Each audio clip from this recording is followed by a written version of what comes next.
Welcome to this special edition of I-24 News. I'm Nicole Zedek coming to you live from Tel Aviv as we wait for Israeli Prime Minister Benjamin Netanyahu to take the stage at the United Nations General Assembly in New York. This is day 4 of the general debate, where presidents and prime ministers have stepped onto the green marble stage to outline their visions and grievances.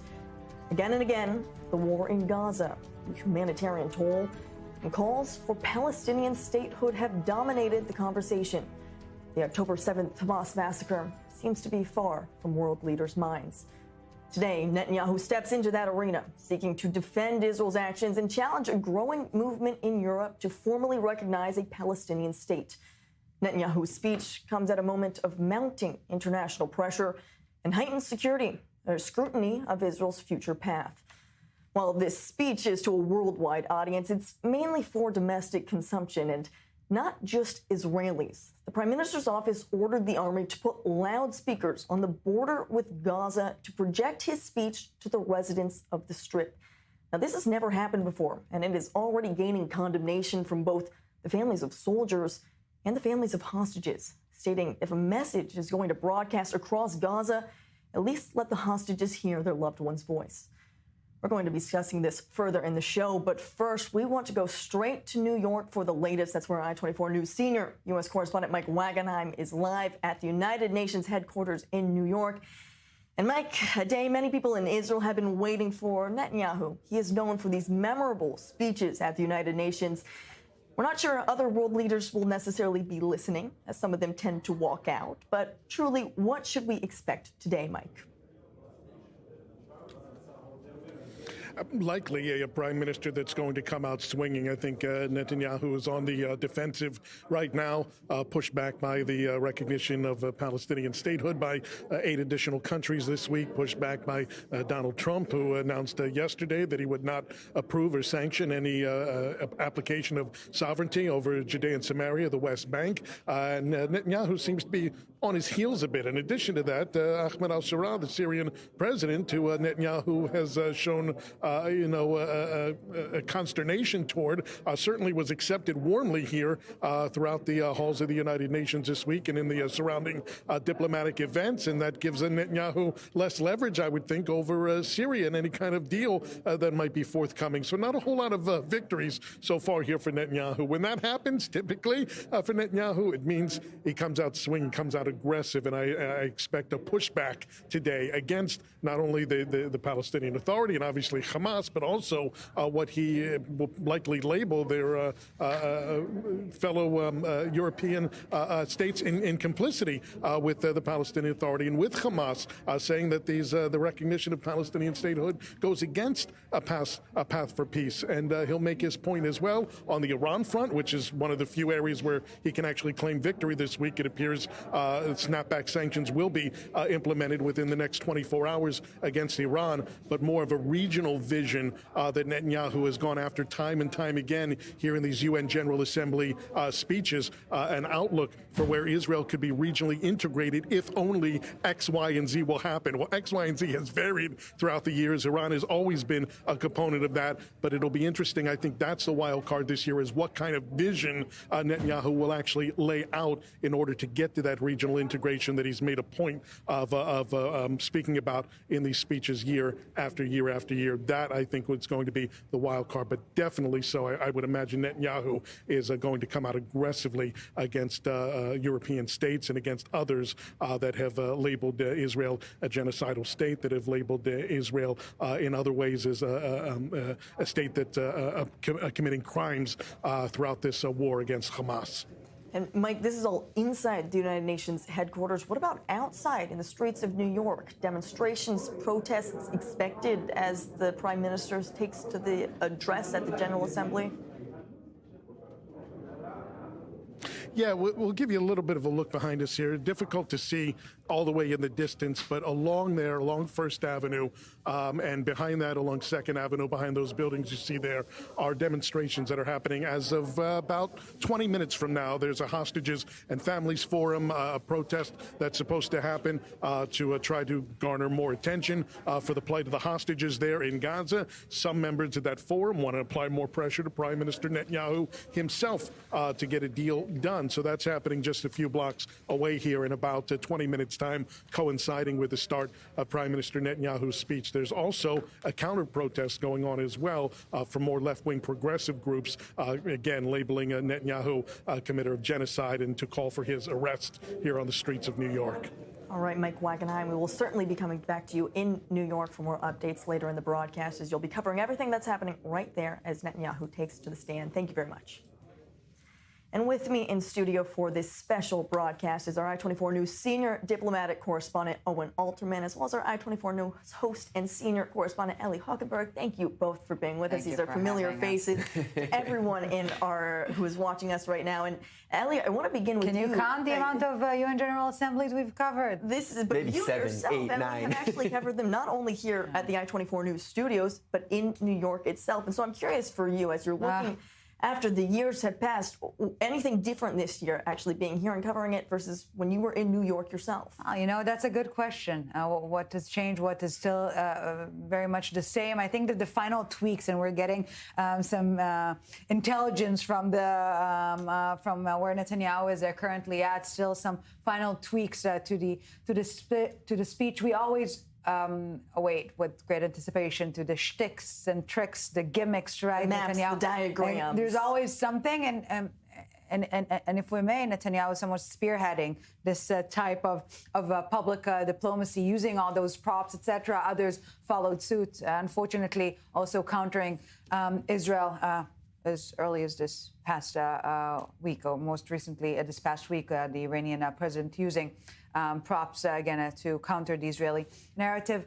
But the thing is that I think what not just Israelis, what the global community, and then again Israelis are looking forward to hear from the Prime Minister, is a speech that is not reactive, but rather one of clarity, of a clear moral stance that will be presented, not in response to someone else's claims, not countering someone else's statements, but rather a self-sufficient, standalone moral manifesto, if you will, that illustrates the current standing of Israel. Because I cannot help but circling back to the visit of U.S. Secretary of State Marco Rubio here a short while ago, and in their mutual press conference, Netanyahu used the phrase that obviously is touching the American sentiment. He remembered the Alamo, right? Mentioning that President Trump himself used it in their conversations. And in this respect, we need to remember the Israeli Alamo. We need to remember October 7th, because if I was to present you different scenarios of what will be unfolding since this amount of international backlash Israel is currently facing, would not have been the top 3 most reasonable scenarios if we're going back to what happened back then. So I think that Netanyahu is compelled to draw a very clear line between what happened then to where we are at now. And Ellie, you're touching on what the Israeli public wants to see. And Owen, is this really what the United Nations General Assembly is about? These world leaders taking the stage to address their own domestic audience? Or for Netanyahu, he wants the world leaders to listen, but are they going to? Well, listen, you always used to say, Nicole, you had the APAC conference for many, many years, and I always would say that Netanyahu would go onto that stage and he was Superman. All that was missing was the cape. Right. And coming to the United Nations, he's the Joker. He's Jack Nicholson. In the eyes of the people in that room, in the eyes of so many people watching, this is the villain. This is the bad guy. And I think the genius of Benjamin Netanyahu, is he knows how to play both roles so well. Wow. He knows how to play both roles so well. He knows how to be Superman, or knew how to be Superman at that APAC conference, and he sure as hell knows how to be the Joker and how to play Jack Nicholson there on that stage at the United Nations. Look, Israelis love these shows, especially Netanyahu's base. Netanyahu has this ability, whether you agree with his positions or don't agree with his positions, there's plenty of both in this country, and that's the beauty of it. But he has this ability to be the ambassador between his base, his working class base, in neglected or historically neglected parts of Israel, and the most important arenas in the world. And he is able to stand up there in the eyes of those people sitting in those coffee shops who are going to be watching the speech in a few minutes, and to say with pride and with confidence, we're seeing him on the stage again with his maps, and to just say and speak in perfect English, in their view, and just to speak truth to power. And the Israeli public loves these shows. And Netanyahu's base loves these shows. And has often been said, this is in the tradition of Netanyahu's political movement, the revisionist Zionist movement, right? The historic right-wing Zionist movement of Zev Jabotinsky, of Netanyahu's own father, who was part of it, for whom the spoken word was so important, and in their intellectual tradition. And Netanyahu continues that and is probably on his way to the UN as we speak, making his final changes in the car, as we just heard from Mark Regev, his longtime aide, who would say that on our broadcast on our English channel, just said it a few moments ago on our sister Hebrew channel, making those last-minute changes because for him this speech is so important because he's projecting it also to the world and also to his base, and he's the ambassador between them, and that's the beauty of it. All right, and we are getting updates that the convoy, the Prime Minister's convoy, is en route to the UN General Assembly. Roughly 5 minutes until This is all happening as we speak. Right. Just for anyone who is tuning in right now, we're all expecting for Israeli Prime Minister Benjamin Netanyahu to address the United Nations General Assembly. That speech is set to begin at 4 p.m. here, Israel time, 9 a.m. New York time. He's the first leader to start day 4 of the General Assembly debates. And over the past 4 days, we've seen this wave of countries recognizing a Palestinian state, all as Israel is debating annexing the West Bank to kind of clap back at some of those countries. But U.S. President Donald Trump is now chiming in, stating he won't allow Israel to do that. Take a listen. I will not allow Israel to annex the West Bank. No, I will not allow it. It's not going to happen. Did you speak with Netanyahu about this directly? Yeah, but I'm not going to allow it. Whether I spoke to him or not, I did. But I'm not allowing Israel to annex the West Bank. There's been enough. It's time to stop now, okay? Also, on the sidelines of the UNGA, President Trump said there has been progress toward reaching some kind of a deal in Gaza, and a deal could be coming very soon. We want to get Gaza over with. I had a great meeting with the leaders of that area, of that region. Generally speaking, the Middle East. We had a great meeting the other day at UNGA, as you know, and I think we're close to getting some kind of a deal done. Yeah, we want to get the hostages back. I have to get the hostages back. We're the ones that got the hostages, all of them that we have now. But it looks like there are 20 living hostages and probably 38 or so dead hostages. Pretty sad. And the parents of those dead souls, those dead, mostly men, boys, in many cases like literally boys, they want those bodies back so badly, as much as though they were alive. And so we had a very good meeting with the representatives of the most powerful countries in the Middle East, and I think we're going to be close to a deal. 48 hostages still captive in the Gaza Strip right now. And as we mentioned at the top of this broadcast, the Prime Minister's office has decided to broadcast this speech with loudspeakers to the residents of Gaza. But already some of the family members of those hostages are hitting back. Here's what the wife of hostage Omri Miran wrote on social media. She said, "Instead of the Gazans, I would prefer to speak to those who are longing for a voice of hope, the hostages and the soldiers. If they've already set up loudspeakers, I would be happy to transmit a recording of myself to Omri so that I can tell him and all of the hostages and soldiers that the people of Israel are fighting for them and with an overwhelming majority want an agreement that will bring them home and end the fighting." Ellie, we were talking about this beforehand, this decision to broadcast the speech in these loudspeakers, not just to the residents of Gaza, but there are hostages, Israeli hostages, that will be hearing this as well. There are several elements here, Nicole. First and foremost, the operational part of it, right? We are amidst Gideon Chariots 2.0. The soldiers are on the ground, are operating in different. Some of the work was halted for them to spread those speakers. So there was, I assume, the operational probability of the was minimized to, or the bid was to minimize the potential harm that indeed did not happen, but there was a physical risk to the soldiers on the ground, right? And from what we understand, they were not informed that this is the objective of the operation, not that they perhaps should have had this information at hand. And of course, the moral issue here, if this feature exists, is this the best way to use it? One could only imagine this happening day in, day out for the past 700 plus days. hearing Lishai Milan, hearing others speaking to the hostages, what kind of psychological, international, diplomatic impact would that have had? So we opened our conversation here in studio by hailing the use of the Prime Minister of gimmicks here and there. This time around, I think it might have been a miss rather than a hit. Yeah, I think this is going to play well in Peoria. Ellie talked about the criticism here in Israel, as we say in Hebrew, kal v'chomer, all the more so. We're going to be seeing criticism in the international media and elsewhere, not just, I think, among Israel's critics, but among Israel's potential friends as well.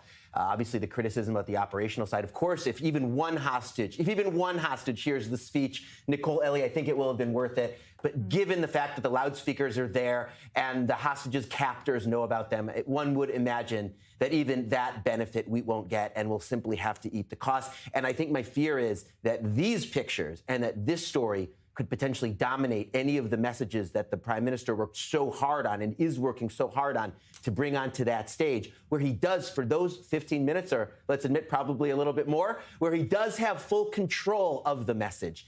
And again, I think that this did much more damage than any benefit that we could get along the way. All right, well, we've been talking about the Prime Minister's past speeches at the UNGA, and they say hindsight is 20/20. So let's look back 1 year ago when Netanyahu addressed the General Assembly and talked about the biggest threat at the time, Iran. I have a message for the tyrants of Tehran. If you strike us, we will strike you. There is no place.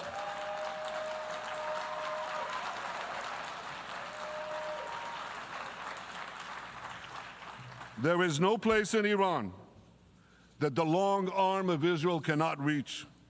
And that's true of the entire Middle East. This speech set off a chain reaction of unprecedented events because just after this speech, Netanyahu gave the order, while still in New York, for the IDF to eliminate Hezbollah leader Hassan Nasrallah.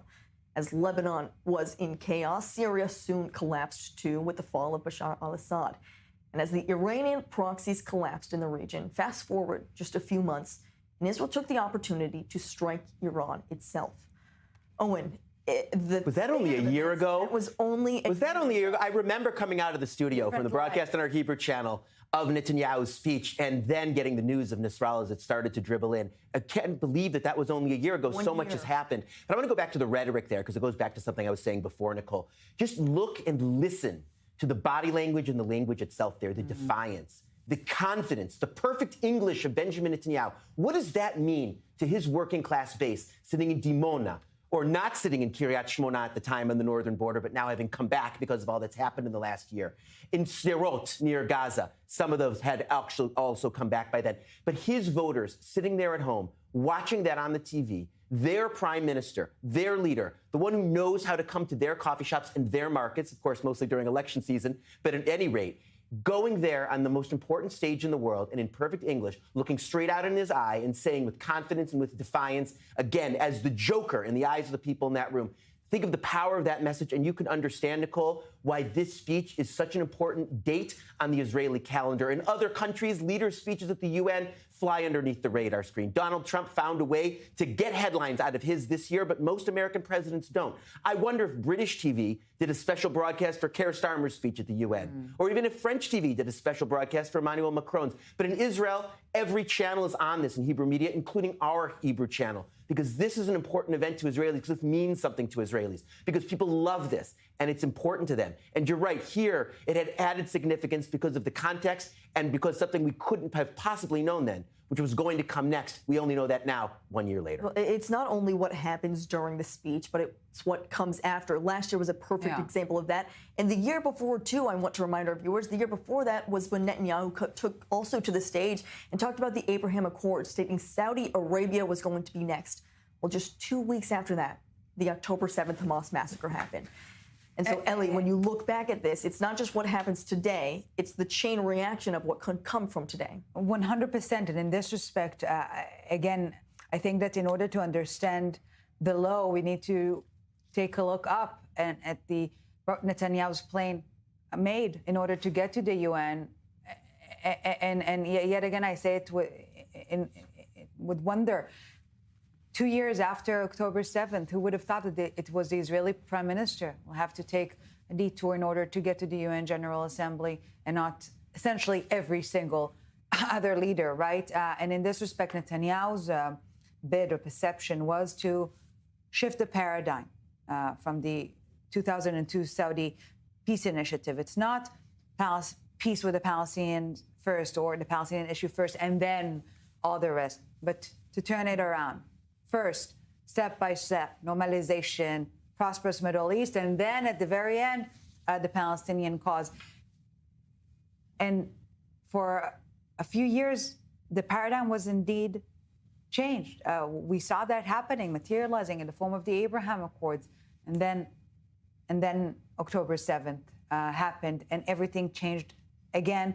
And this UN General Assembly perhaps symbolizes more than ever before that nothing will be able to actually progress before the Palestinian issue is addressed. Well, you mentioned also Netanyahu's flight path, making it longer for him to get to New York. My producer telling me right now the protests outside the UN General Assembly headquarters is also making it longer for Netanyahu to arrive at the UN headquarters right now. So he's still on his way. But as Netanyahu addresses the General Assembly, we're seeing Israel's international isolation only deepen. Over the week, France and several other Western nations, they've taken the opportunity to formally recognize a Palestinian state. A symbolic move that has no real changes on the map of Israel, but does change the diplomatic relations between Israel and Europe. We're joined now by Emmanuel Dupuy, the president of the Institute of Perspective and Security in Europe, who is joining us from France. Emmanuel, is this speech from Netanyahu, is it going to be directed at the European leaders that have already taken to the stage today, or is it mainly, as we've been discussing here in studio, for Netanyahu's own domestic audience? Are the European leaders going to be listening? No, I'm not sure the European leaders will be listening, because the European leaders have been listening to the French President Macron's speech, which was broadcast in direct on all of the channels. And so, again, it was symbolic, but it was symbolically an historical movement. I'm quite sure Benjamin Netanyahu's speech will be more listened in the United States in regards to what Donald Trump just said a few hours ago concerning his will to not address or not support or not endorse the possibility to annex the West Bank. But in Europe, there is, again, not a consensus on the momentum that we are living. You mentioned the fact that a certain number of European states have decided to recognize Palestine, but it started way before the 18th anniversary. First of all, Spain kicked off in May of last year. A certain number of other European states did not wait for the French decision, which was taken the 31st of September during the conference on the two-state solution, which was co-hosted by Saudi Prince, heir to the throne, Mohammed bin Salman, and French president.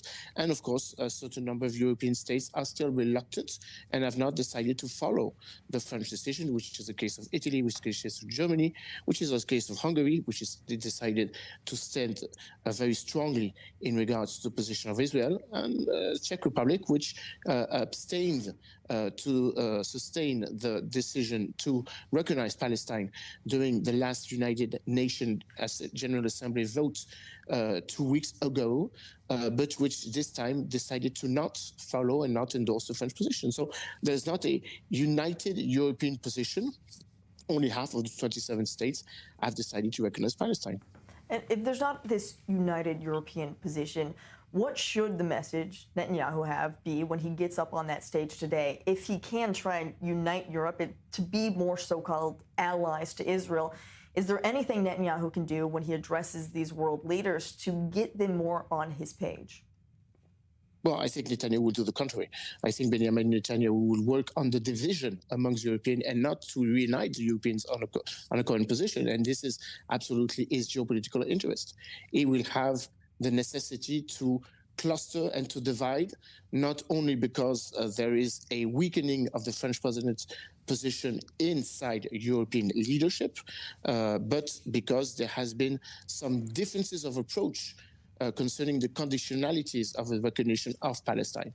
French presidents a few months ago, precisely 4 months ago, said there were 4 conditions: the liberation of the 48 hostages, the non-recognition of Hamas in any case to be a political solution, the dismantle of Hamas, and of course the recognition of the need to have a clearer governance inside the Palestinian state, not only in Gaza, but in Cisjordania and in West Bank as well.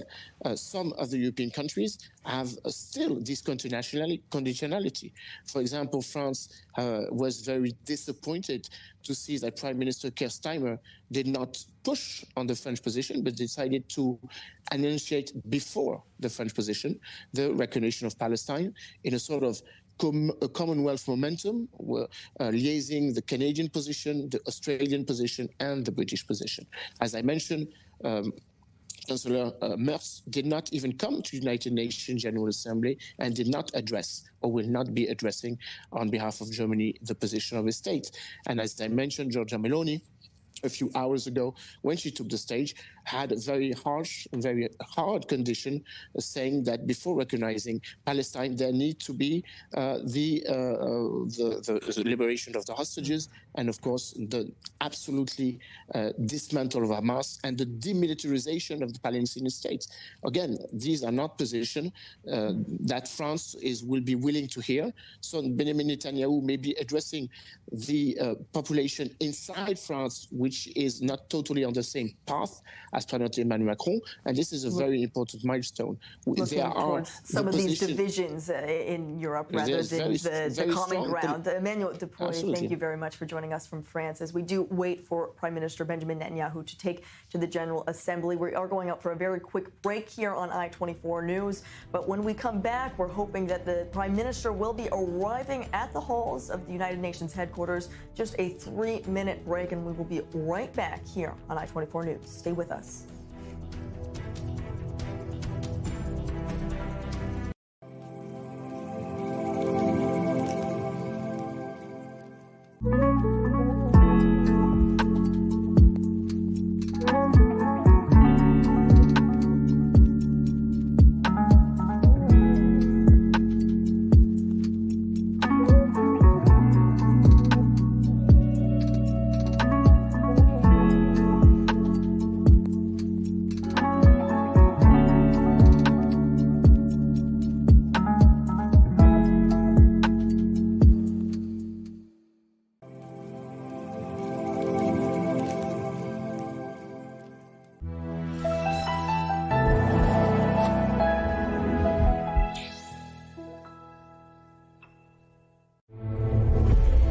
Thousand years of history, and no matter who has tried to kill us, we survive and we thrive.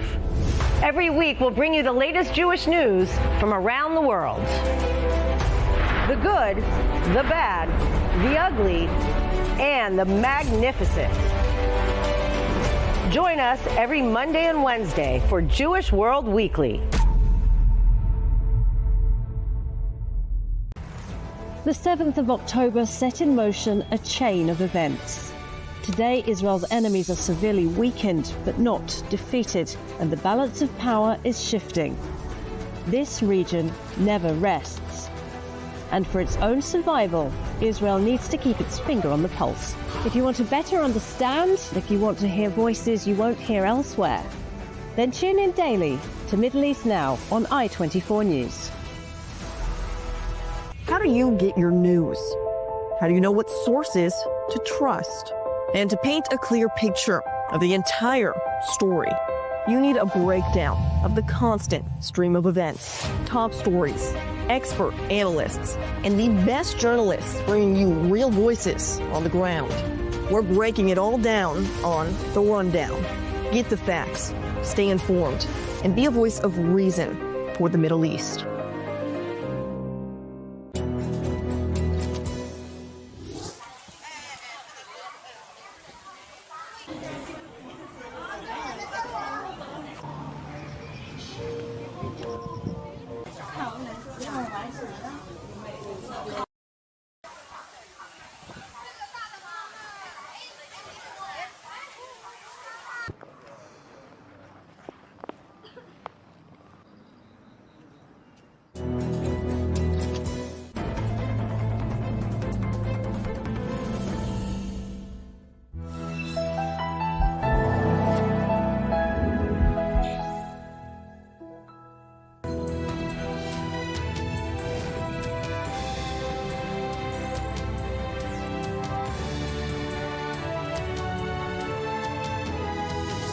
Welcome back to this special edition of I-24 News. As we wait for Israeli Prime Minister Benjamin Netanyahu to address the United Nations General Assembly in New York, we just had word that he has arrived to the halls of the United Nations headquarters, and he should be taking the podium about any minute now. But in the meantime, we want to go back live to our I-24 News senior U.S. correspondent Mike Wagenheim, who is live in New York. And Mike, there was a little bit of a holdup for Netanyahu to actually arrive there due to some of the protests in New York, in the streets of New York. What are we seeing, and can you tell us, just describe the atmosphere ahead of this speech?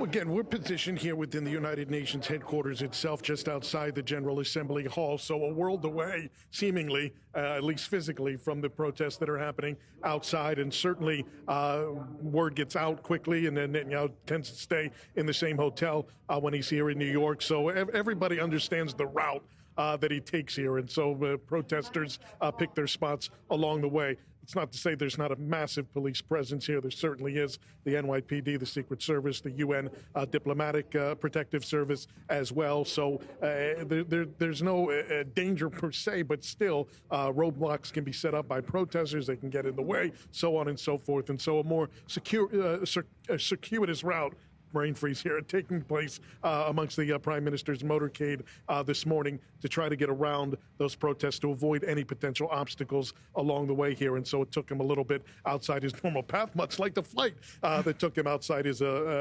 normal path, avoiding flying over European airspace on the way here. Well, he avoided driving through protest sites along the way here to the UN. So a bit of a delay. He's on Israeli time, no big deal, a few minutes late, and we'll take the podium here very shortly. But still, it's just part and parcel of the atmosphere that we've seen no matter where Israeli representatives have taken foot here in the U.S. during the course of a war. There always seems to be that protest presence there. It certainly is. Mike Wagenheim live in New York. Thank you for that update. We're also already seeing some of these live images coming out of the General Assembly Hall. You can see this all happening right now. Israeli Prime Minister Netanyahu is already at these headquarters. He's going to be taking to that podium shortly, and we will be taking that speech live once he does get on that stage. But in the meantime, still with me in studio, Owen Alterman and Ellie Hockenberg. And Owen, we are just waiting for this speech to begin. Everyone in New York also, it seems, many of them taking to the streets, waiting for this speech to begin also, or trying to stop this speech from beginning, it seems. But we talk a lot about the symbolism this means for Netanyahu. He has a large audience. This is not just a General Assembly speech as we see the other world leaders take their 15 minutes. This truly means something, and Netanyahu knows he has many people listening. Yeah, maybe we can put the pictures back on screen, Nicole, of what we're seeing from the inside the General Assembly Hall. Netanyahu is inside. Our correspondent for our sister Hebrew channel, Guy Azriel, reports, and he's accompanying the Prime Minister. He is inside the hall, so we're expecting the speech to start at any minute. Again, the General Assembly is supposed to come to order at 9 o'clock local time in New York. And there it is. And obviously, this is the buildup. And Netanyahu is there. The people are filing in, the leaders. Many of Israel's supporters, we know, and we even heard in that clip, Nicole, about Iran, applause in the hall, even if Netanyahu is the joker, Jack Nicholson figure, the villain in the eyes of so many people in the UN system in the world. His supporters will be in the hall there today, this afternoon, this morning, New York time, and be able to give him applause. But obviously, this is coming after a difficult week for Israel. Make no mistake. Emmanuel Macron's conference on Monday night, Israel time, as people were here, were having dessert after their Rosh Hashanah meal on the first night of Rosh Hashanah. And the dessert was hearing leader after leader go to the podium and recognize a Palestinian state, or talk about how he or she had already recognized or would recognize, or at any rate had criticism for Israel. And that was only Monday. Then we come to Tuesday, Donald Trump's speech, a bit of a standalone during this week, but also Trump's meeting with Arab leaders, which made some people here nervous. The subsequent meeting with Erdogan, Recep Tayyip Erdogan, the Turkish president, in the White House on Thursday, Mahmoud Abbas's speech on Thursday, Donald Trump's very firm statements against annexation of the West Bank, of Judea and Samaria, late last night, Israel time, from the Oval Office. All of that, obviously, a backdrop to Netanyahu, who is under a lot of pressure internationally, although still has a strong well of support here in Israel. Of course, there's also plenty of criticism for here, too. But for him, as we're looking at those pictures on screen, again, a big opportunity to make an impression on the various audiences that are important. And you pointed to that, to Nicole, the international audience, both the leaders and the international public opinion. Called to order right now, according to our and of course, producer. the domestic audience. Yes, so they're being called to order right now. We are expecting Netanyahu to be taking to that podium any minute now. Once again, just these live images of the General Assembly halls in New York. This should be happening pretty much any minute now. Right. Running on Israeli time as always, but honestly pretty close to schedule for a United Nations General Assembly meeting, if I had to say so. And a minute or two before Netanyahu is taking the podium, two developments, according to Reuters, the contacts to reach about a security deal of sorts. There we see Prime Minister Benjamin Netanyahu taking to the podium. Been halted last minute. This is Reuters right now as Netanyahu is taking the podium. We'll get back to that, but first, let's tune in to Israeli Prime Minister Benjamin Netanyahu live at the United Nations General Assembly. Order in the hall. Please, order in the hall.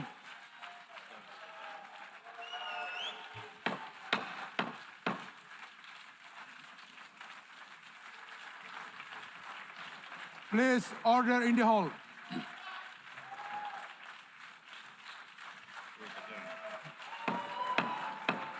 Please, order in the hall.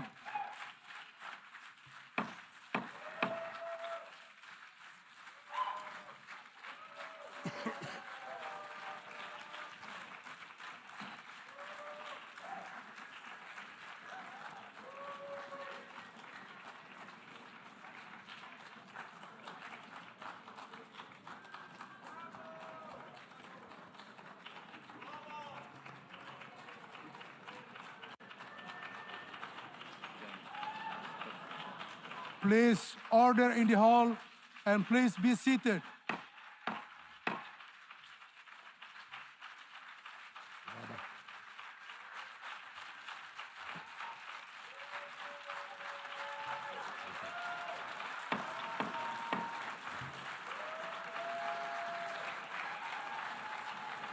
Please order in the hall.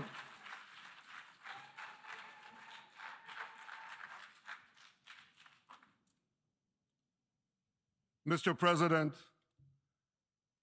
the families of our dear hostages languishing in the dungeons of Gaza. Ladies and gentlemen, last year, I stood at this podium and I showed this map. It shows the curse of Iran's terror axis. This axis threatened the peace of the entire world. It threatened the stability of our region and the very existence of my country, Israel. Iran was rapidly developing a massive nuclear weapons program and a massive ballistic missile program. These were meant not only to destroy Israel, they were meant also to threaten the United States and blackmail nations everywhere. From Gaza, Yahya Sinwar dispatched waves of Hamas terrorists.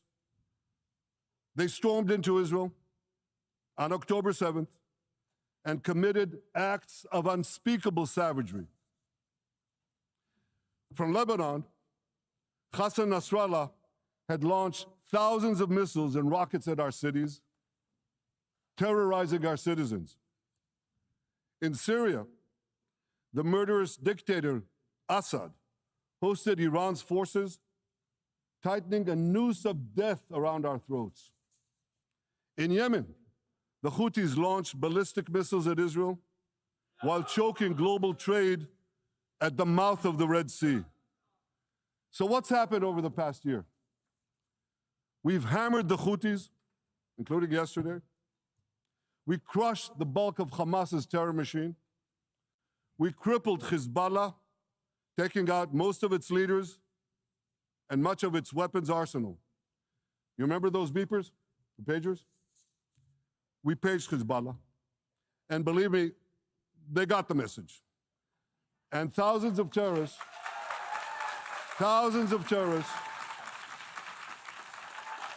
dropped to the ground. We destroyed Assad's armaments in Syria. We deterred Iran's Shiite militias in Iraq. And most importantly, and above anything else that I could say to you or that we did in this past year, in this past decade, we devastated Iran's atomic weapons and ballistic missiles programs.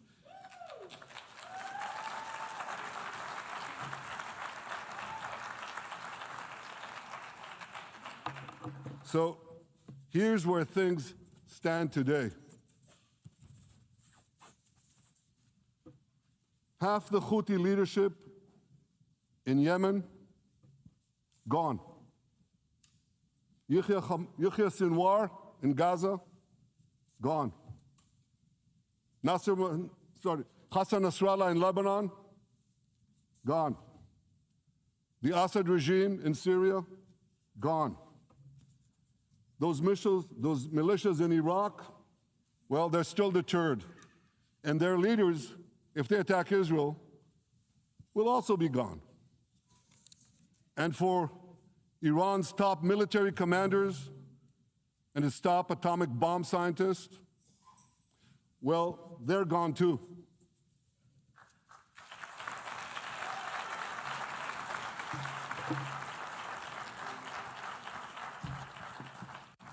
Israel's 12-day war with Iran, which I renamed Operation Rising Lion, that's from the Bible. This 12-day war will go down in the annals of military history. Our daring pilots neutralized Iran's missile defenses and took control of the skies over Tehran. And you saw this. Israeli fighter pilots and American B-2 pilots bombed Iran's nuclear enrichment sites. I want to thank President Trump for his bold and decisive action.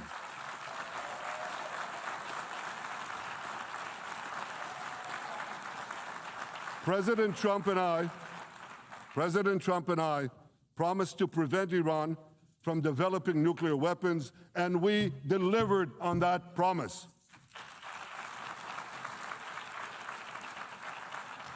We removed an existential threat to Israel, and a mortal threat to the civilized world.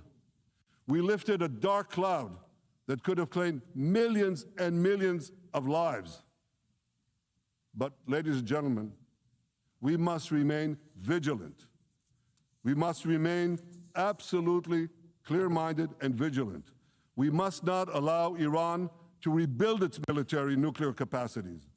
Iran's stockpiles of enriched uranium, these stockpiles must be eliminated. And tomorrow, UN Security Council sanctions on Iran must be snapped back.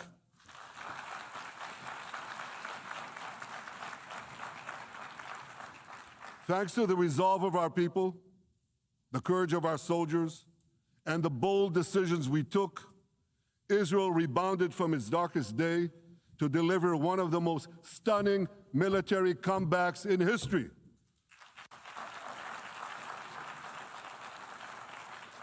But we're not done yet. The final remnants of Hamas are holed up in Gaza City. They vow to repeat the atrocities of October 7th again and again and again, no matter how diminished their forces. That is why Israel must finish the job. That is why we want to do so as fast as possible.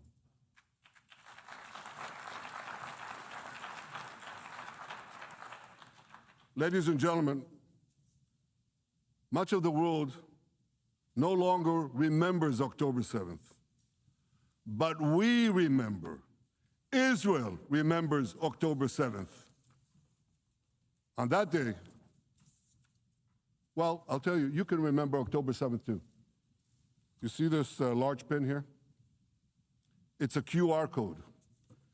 What I ask you to do is hold up your phones, zoom in, and you too will see why we fight and why we must win. It's all in here. On October 7th, Hamas carried out the worst attack on Jews since the Holocaust. They slaughtered 1,200 innocent people, including over 40 Americans and foreign nationals from dozens of countries represented here. They beheaded men. They raped women.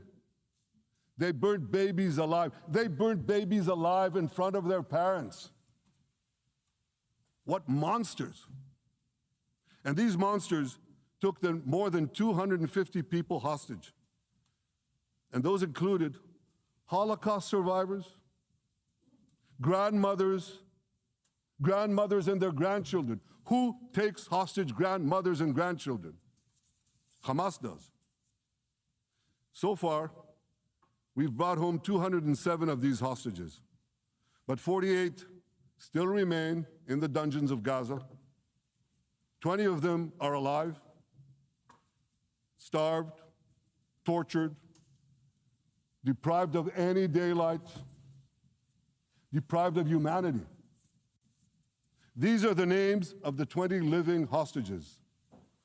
Matan Angrist, Gali and Zerv Berman, brothers, Elkanah Buchbot, Rom Braslavsky, Nimrod Cohen, Ariel and David Cunyo, another pair of brothers, Guy Gilboa Dalal, Eviatar David.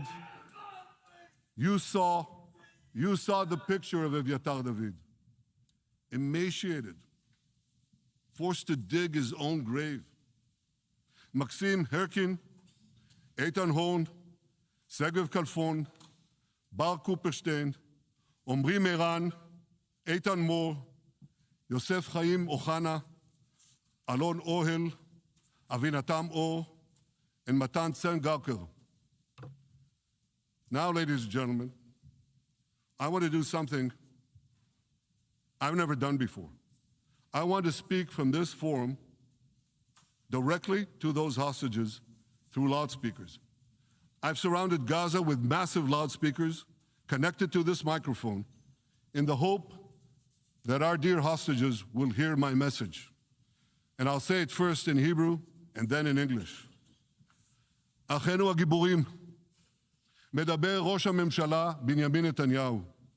אני פונה עליכם מעל בימת האו"ם. לא שכחנו אתכם, אפילו לא לשנייה. העם כולו איתכם, ואנחנו לא נשקוט ולא נרפה עד שנחזיר את כולכם הביתה, החיים והחללים כאחד.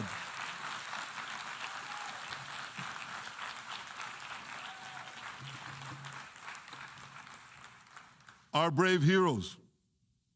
This is Prime Minister Netanyahu speaking to you live from the United Nations. We have not forgotten you, not even for a second. The people of Israel are with you. We will not falter and we will not rest until we bring all of you home.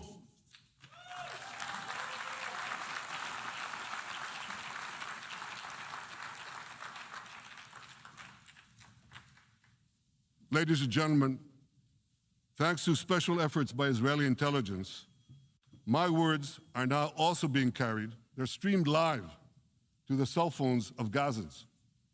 So to the remaining Hamas leaders and to the jailers of our hostages, I now say, lay down your arms. Let my people go. Free the hostages, all of them, the whole 48. Free the hostages now.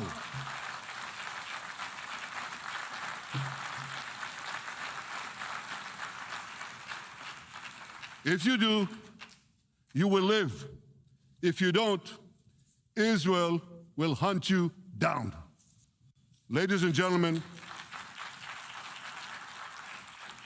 if Hamas agrees to our demands, the war could end right now. Gaza would be demilitarized, Israel would retain overriding security control, and a peaceful civilian authority would be established by Gazans and others committed to peace with Israel. And of course, you understand that the war in Gaza has affected every Israeli. But I'm sure there are people in New York or in London or in Melbourne and elsewhere who are probably thinking, what does all of this have to do with me? And the answer is everything. because our enemies are your enemies. So let's do something else. So first at the UN, let's do a pop quiz. And raise your hand if you know the answer. Here's the first question. Who shouts death to America? Is it A, Iran, B, Hamas, C, Hezbollah, D, the Houthis, or E, all of the above? All of the above. Correct, all of the above. Second question. Who has murdered Americans and Europeans in cold blood? Is it A, Al-Qaeda, B, Hamas, C, Hezbollah, D, Iran, or E, all of the above? All of the above. Correct. Again. So here's the point I wanted to make. Our enemies hate all of us with equal venom. They want to drag the modern world back to the past, to a dark age of violence, fanaticism, and terror. I think many of you are already feeling in your own societies the radical Islamist surge. You know, I'm sure you do, you know deep down that Israel is fighting your fight. So I want to tell you a secret. Behind closed doors, many of the leaders who publicly condemn us privately thank us. They tell me how much they value Israel's superb intelligence services that have prevented time and again terrorist attacks in their capitals, time and again saving countless lives. General George Keegan, former head of U.S. Air Force Intelligence, once said, "If the United States had to gather on its own the intelligence that Israel gives us, we would have to establish 5 CIAs. 5 CIAs. This past June, when Israel struck Iran's nuclear facilities, German Chancellor Merz admitted the truth. He said, Israel is doing the dirty work for all of us. President Trump understands better than any other leader that Israel and America face a common threat. He showed the world that when Iran and its proxies murder Americans, take Americans hostage, shout death to America, burn American flags, and try to assassinate the President of the United States, not once, but twice. He showed them there is a price to pay for all that.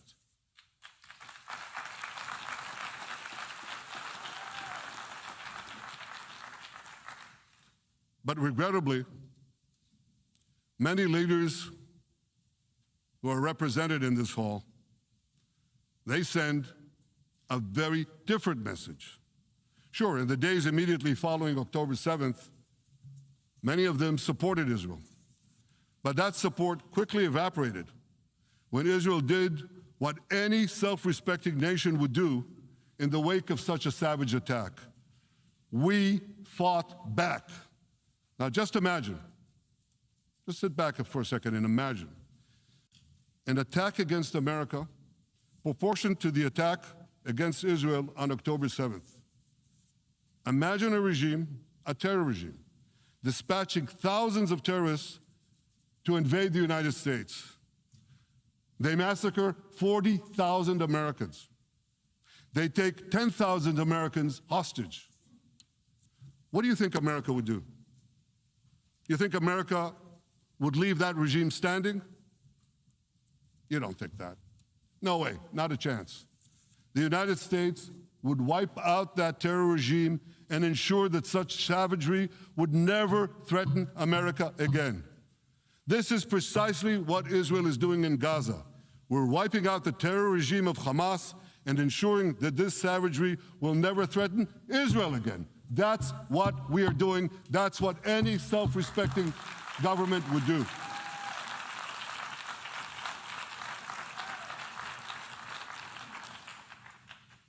Yet, and it's a yet that I'm sorry to say here, yet over time, many world leaders buckled They buckled under the pressure of a biased media, radical Islamist constituencies, and anti-Semitic mobs. There's a familiar saying, when the going gets tough, the tough get going. Well, for many countries here, when the going got tough, you caved. And here's the shameful result of that collapse. For much of the past 2 years, Israel has had to fight a seven-front war against barbarism, with many of your nations opposing us. Astoundingly, as we fight the terrorists who murdered many of your citizens, you are fighting us. You condemn us, you embargo us, and you wage political and legal warfare, it's called lawfare, against us. I say to the representatives of those nations, this is not an indictment of Israel. It's an indictment of you. It's an indictment of weak-kneed leaders who appease evil rather than support a nation whose brave soldiers guard you from the barbarians at the gate. They're already penetrating your gates. When will you learn? You can't appease your way out of jihad, and you won't escape the Islamist storm by sacrificing Israel. To overcome that storm, you have to stand with Israel. But that's not what you're doing. As the prophets of Israel foretold in the Bible, you've turned good into evil and evil into good. Now I want to drill down on this. Take the false charge of genocide. Israel is accused of deliberately targeting civilians. Ladies and gentlemen, the opposite is true. The head of urban warfare studies, Colonel John Spencer, he's perhaps the world's greatest expert on urban warfare. And he says, Israel is applying more measures to minimize civilian casualties than any military in history. And because we're doing that, the ratio of non-combatant to combatant casualties is less than 2 to 1 in Gaza. That's an astoundingly low ratio, lower than NATO's wars in Afghanistan and Iraq, especially when you consider that Gaza is one of the most densely populated urban areas on Earth. It has hundreds of miles of terror tunnels underground, and it has countless terror towers above ground, and thousands of terrorists embedded in the tunnels and in these towers in civilian areas. If you want to see what measures Israel takes to avoid civilian casualties in this war, just look at what we're doing now in Gaza City, the last Hamas stronghold, one of the 2 last strongholds. For 3 weeks, Israel dropped millions of leaflets, sent millions of text messages, and made countless phone calls urging civilians to leave Gaza City before our military moves in. At the same time, Hamas implants itself in mosques, schools, hospitals, apartment buildings, and tries to force those civilians not to leave, to stay in harm's way. And it often threatens them at gunpoint if they try to do so. For Israel, every civilian casualty is a tragedy. For Hamas, it's a strategy. Hamas uses civilians as human shields and as props in its sick propaganda war in Israel, against Israel, a propaganda war that the Western media buys hook, line, and sinker. Now, despite Hamas's threats, close to 700,000 Gazans, almost 750,000, have already heeded our calls and moved to safe zones. Now I want to ask you a simple question, a simple, logical question. Would a country committing genocide plead with the civilian population it is supposedly targeting to get out of harm's way? Would we tell them, get out, if we want to commit genocide? We're trying to get them out. And Hamas is trying to keep them in. And this charge is so baseless. The comparison to genocide, wholesale slaughter of populations. What, did the Nazis ask the Jews to leave, kindly leave, go out? Did others, you want me to name all the genocidal leaders of history? Just go one by one. Did anyone do this? Did they say, get out so we can come in? Of course not. So the truth has been turned on its head. Hamas, a genocidal terrorist organization whose charter calls for the murder of all Jews on the planet. This genocidal organization is given a pass. It's barely mentioned. While Israel, which does everything it can to get civilians out of harm's way, Israel is put in the dock. What a joke. You want to hear another one? Israel is accused of deliberately starving the people of Gaza when Israel is deliberately feeding the people of Gaza. Since the beginning of the war, Israel has let into Gaza more than 2 million tons of food and aid. That's 1 ton of aid for every man, woman, and child in Gaza. Nearly 3,000 calories per person per day. Some starvation policy. If there are Gazans who don't have enough food, it's because Hamas is stealing it.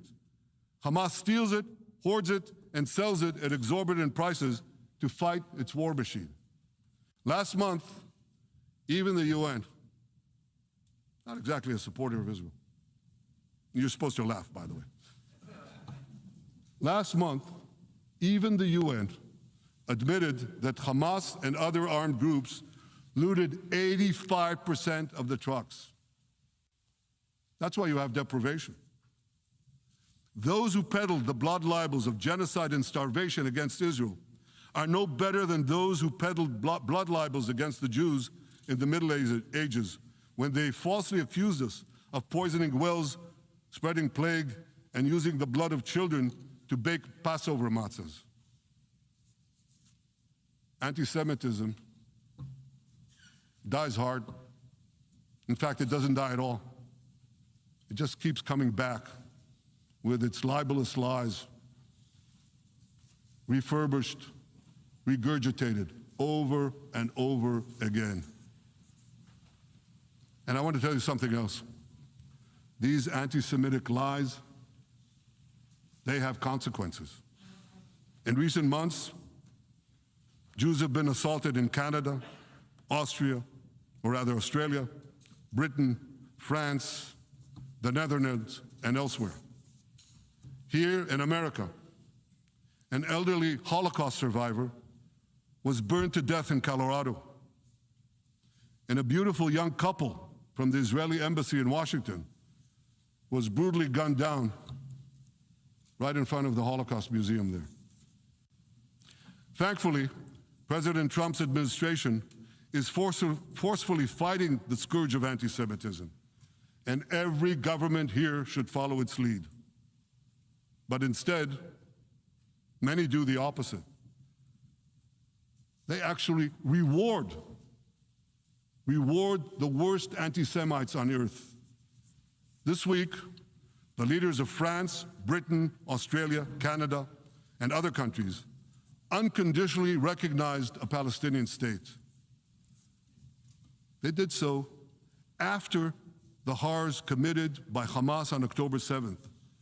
Horrors praised on that day by nearly 90% of the Palestinian population. Let me say that again. Nearly 90% of Palestinians supported the attack on October 7th. It's not supported only, they celebrated it. They danced on the rooftops. They threw candies. That's both in Gaza and in Judea, Samaria, the West Bank, as you call it.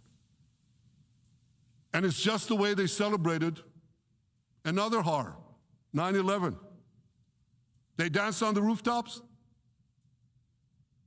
They cheered. They threw candy. You know what message the leaders who recognize the Palestinian state this week sent to the Palestinians? It's a very clear message. Murdering Jews pays off. Well, I have a message for these leaders. When the most savage terrorists on earth are effusively praising your decision, you didn't do something right. You did something wrong, horribly wrong. Your disgraceful decision will encourage terrorism against Jews and against innocent people everywhere. It will be a mark of shame on all of you. But wait a minute, Mr. Prime Minister, they tell me. Wait a minute. We believe in a two-state solution where the Jewish state of Israel will live side by side in peace with the Palestinian state. There's only one problem with that. The Palestinians, they don't believe in this solution. They never have. They don't want a state next to Israel. They want a Palestinian state instead of Israel.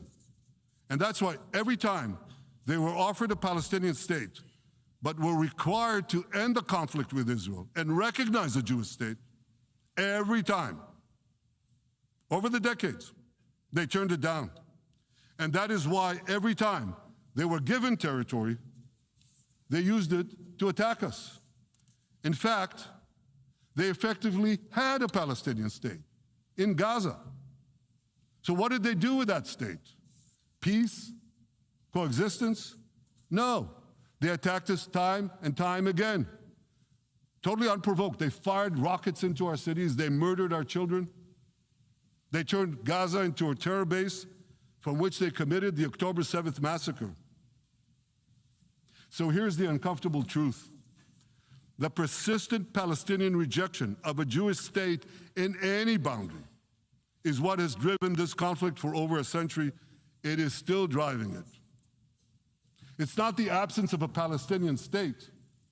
It's the presence and existence of a Jewish state. And I find it amazing, that the foreign chancelleries and the ministries and all those who pontificate about this, and the leaders, how can they not see this basic truth when it is repeated again and again and again ad nauseum? And I want to say something else. This rejection of a Jewish state not only applies to Hamas, it also applies to the so-called moderate Palestinian Authority. You should know that the Palestinian authorities pays terrorists to slay Jews. The more Jews the terrorists slay, the more the Palestinian Authority pays. The Palestinian Authority names its government buildings, its public squares, its schools, after the mass murderers of Jews, which they glorify as martyrs. They pay and glorify not just the killer of Jews, but also killers of Christians.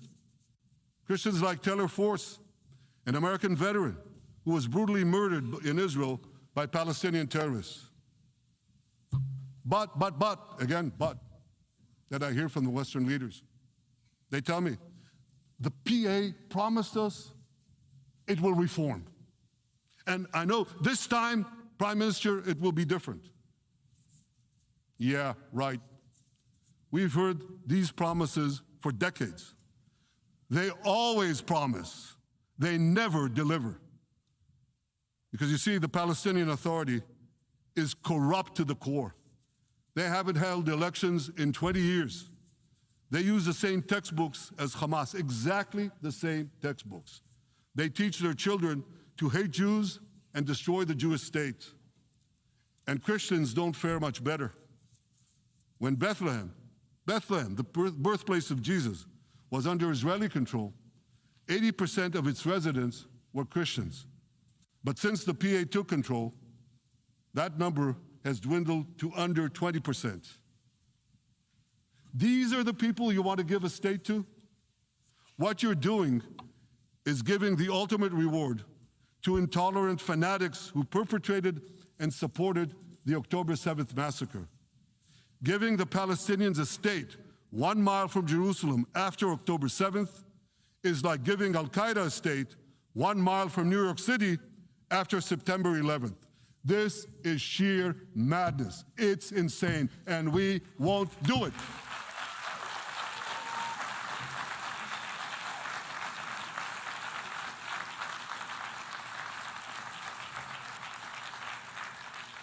So here's another message to those Western leaders. Israel will not allow you to shove a terror state down our throats. We will not commit national suicide because you don't have the guts to face down a hostile media and anti-Semitic mobs demanding Israel's blood. And I want you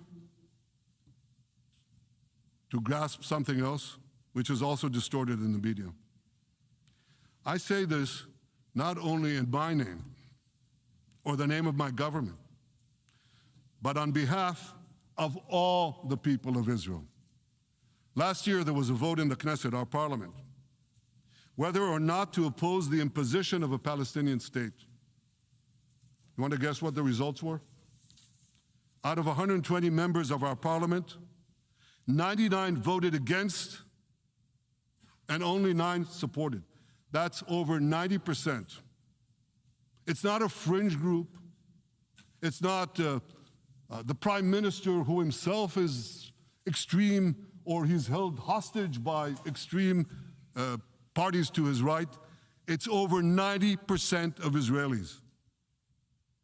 My opposition to a Palestinian state is not simply my policies or my government's policy. It's the policy of the state and people of the state of Israel.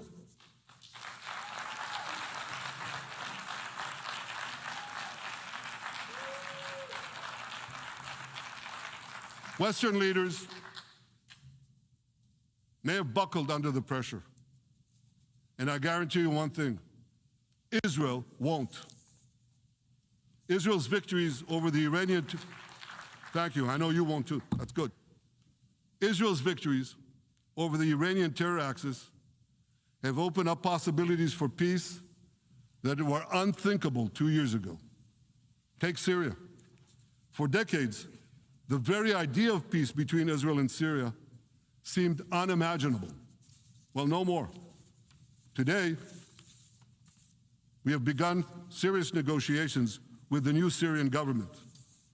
I believe an agreement can be reached that respects Syria's sovereignty and protects both Israeli security and the security of the minorities in the region, including the Druze minority.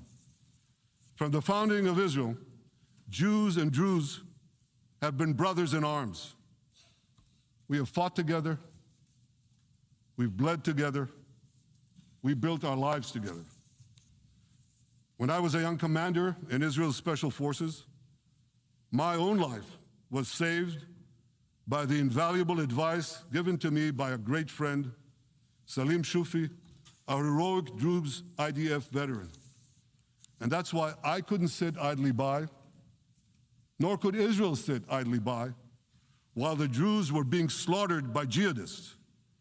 And I instructed our forces to stop the massacre, which they promptly did. Peace between Israel and Lebanon is possible as well. I call on the Lebanese government to also begin direct negotiations with Israel. I commend it for its declared aim to disarm Hezbollah. But we need more than words. If Lebanon takes genuine and sustained action to disarm Hezbollah, I'm sure we can achieve a sustainable peace. Of course, until that happens, we will take whatever action we need to defend ourselves and to maintain the conditions of the ceasefire which was established in Lebanon. Our goal is not merely to monitor Hezbollah's actions, but to prevent them from violating the ceasefire and attacking us at any time. But I'm sure that if the Lebanese government persists in its goal of disarming Hezbollah, peace will come very speedily and very readily. Victory over Hezbollah has made peace possible with our two Arab neighbors in the north. Victory over Hamas will make peace possible with nations throughout the Arab and Muslim world.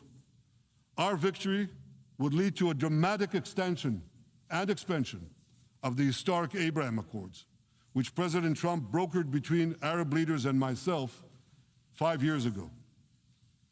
And I took note, as I'm sure you did too, of the encouraging words spoken here by the President of Indonesia. This is the country with the largest Muslim population of all nations. And it's also a sign of what could come. Forward-looking Arabs and Muslim leaders know that cooperating with Israel will provide them with groundbreaking Israeli technologies, including in medicine and science, in agriculture and water, in defense and AI, and so many other fields. I believe that in the coming years, the Middle East will look dramatically different. Many of those who wage war on Israel today will be gone tomorrow. Brave peacemakers will take their place. And nowhere will this be more true than in Iran. The long-suffering Iranian people will regain their freedom. They will make Iran great again. And our two ancient peoples,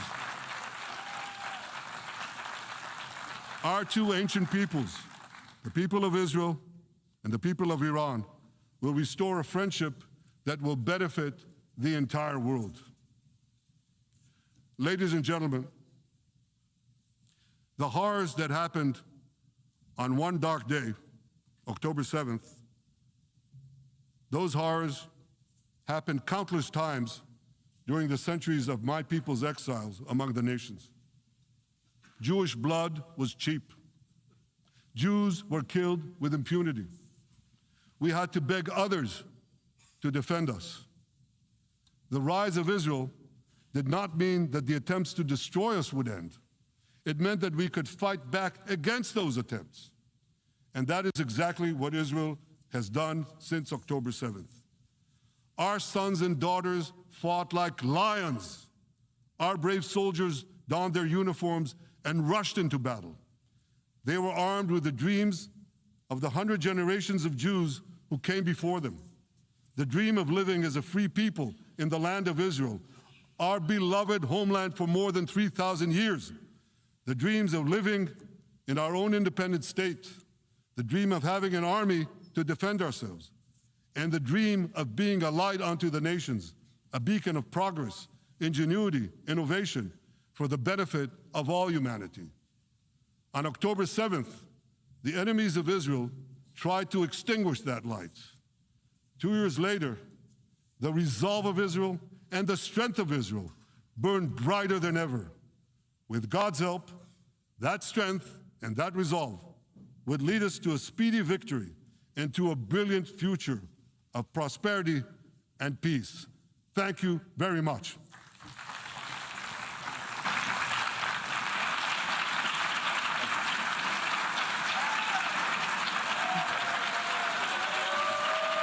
Israeli Prime Minister Benjamin Netanyahu gave his speech to the United Nations General Assembly. You're hearing the applause right now as he exits the stage after a 45-minute speech at the General Assembly halls, truly touching on everything in the region. He said the biggest accomplishment, not only the past year, but the past decade, was what happened in Iran. He touched on the 48 hostages in Gaza, and he wrapped up with a look towards the future. Peace, possibly, with some of the northern neighbors, Syria and even Lebanon. We're going to try and unpack everything that just happened over the past 45 minutes. And with me in studio to talk about it all, still our I-24 News senior diplomatic correspondent Owen Alterman, as well as our host and senior correspondent Ellie Hockenberg, as well as joining us now, the former Israeli ambassador to France, Daniel Sheck, also the director of diplomacy at the Hostage and Missing Families Forum. Thank you all for being with us. A lot happening in this speech, a lot of different points to touch on. And Owen, I want to begin with you because usually there's an aha moment when Netanyahu takes his stand, a very memorable piece when he speaks to the General Assembly. Did that happen today? I think so. I think speaking directly to the hostages, Nicole, speaking in Hebrew and then in English, and the emotions, I mean, it was for me very emotional to hear that. Obviously, we criticized Netanyahu, not only us, criticism both within Israel and outside of placing those loudspeakers around Gaza. I think the prime minister redeemed himself at least a little bit with that, I thought, very, very emotional moment. The gimmicks, of course, were there, some, let's say, more successful than others. I personally, again, of course, we're seeing there on the screen, I personally think the QR code was one of the stronger ones. And I think it was obviously a change in policy by him and by the Israeli government to put that video out there. I think we're seeing also on the screen maybe one of the, at least in my view, less successful gimmicks. But anyway, this was a speech which had a very distinct beginning, middle, and end. I thought the beginning was a bit wobbly, taking out the graphic from last year of the curse. The message should be a message of resolve and of being reluctant warriors. Here we're seeing it on screen. I think the message may be a little bit too belligerent for ears abroad. Nicole maybe playing a little bit better at home. The middle, I thought, was much stronger, speaking about October 7th, speaking directly to the hostages, talking about that message directly to their captors in Gaza on their cell phones. Again, another strong moment here. And then the end, talking about Netanyahu's political horizon with the contention that obviously is going to be very fiercely debated abroad, but his contention that it's actually an Israeli victory in Gaza, a decisive victory, a nitzachon muchlat, to use the Hebrew phrase.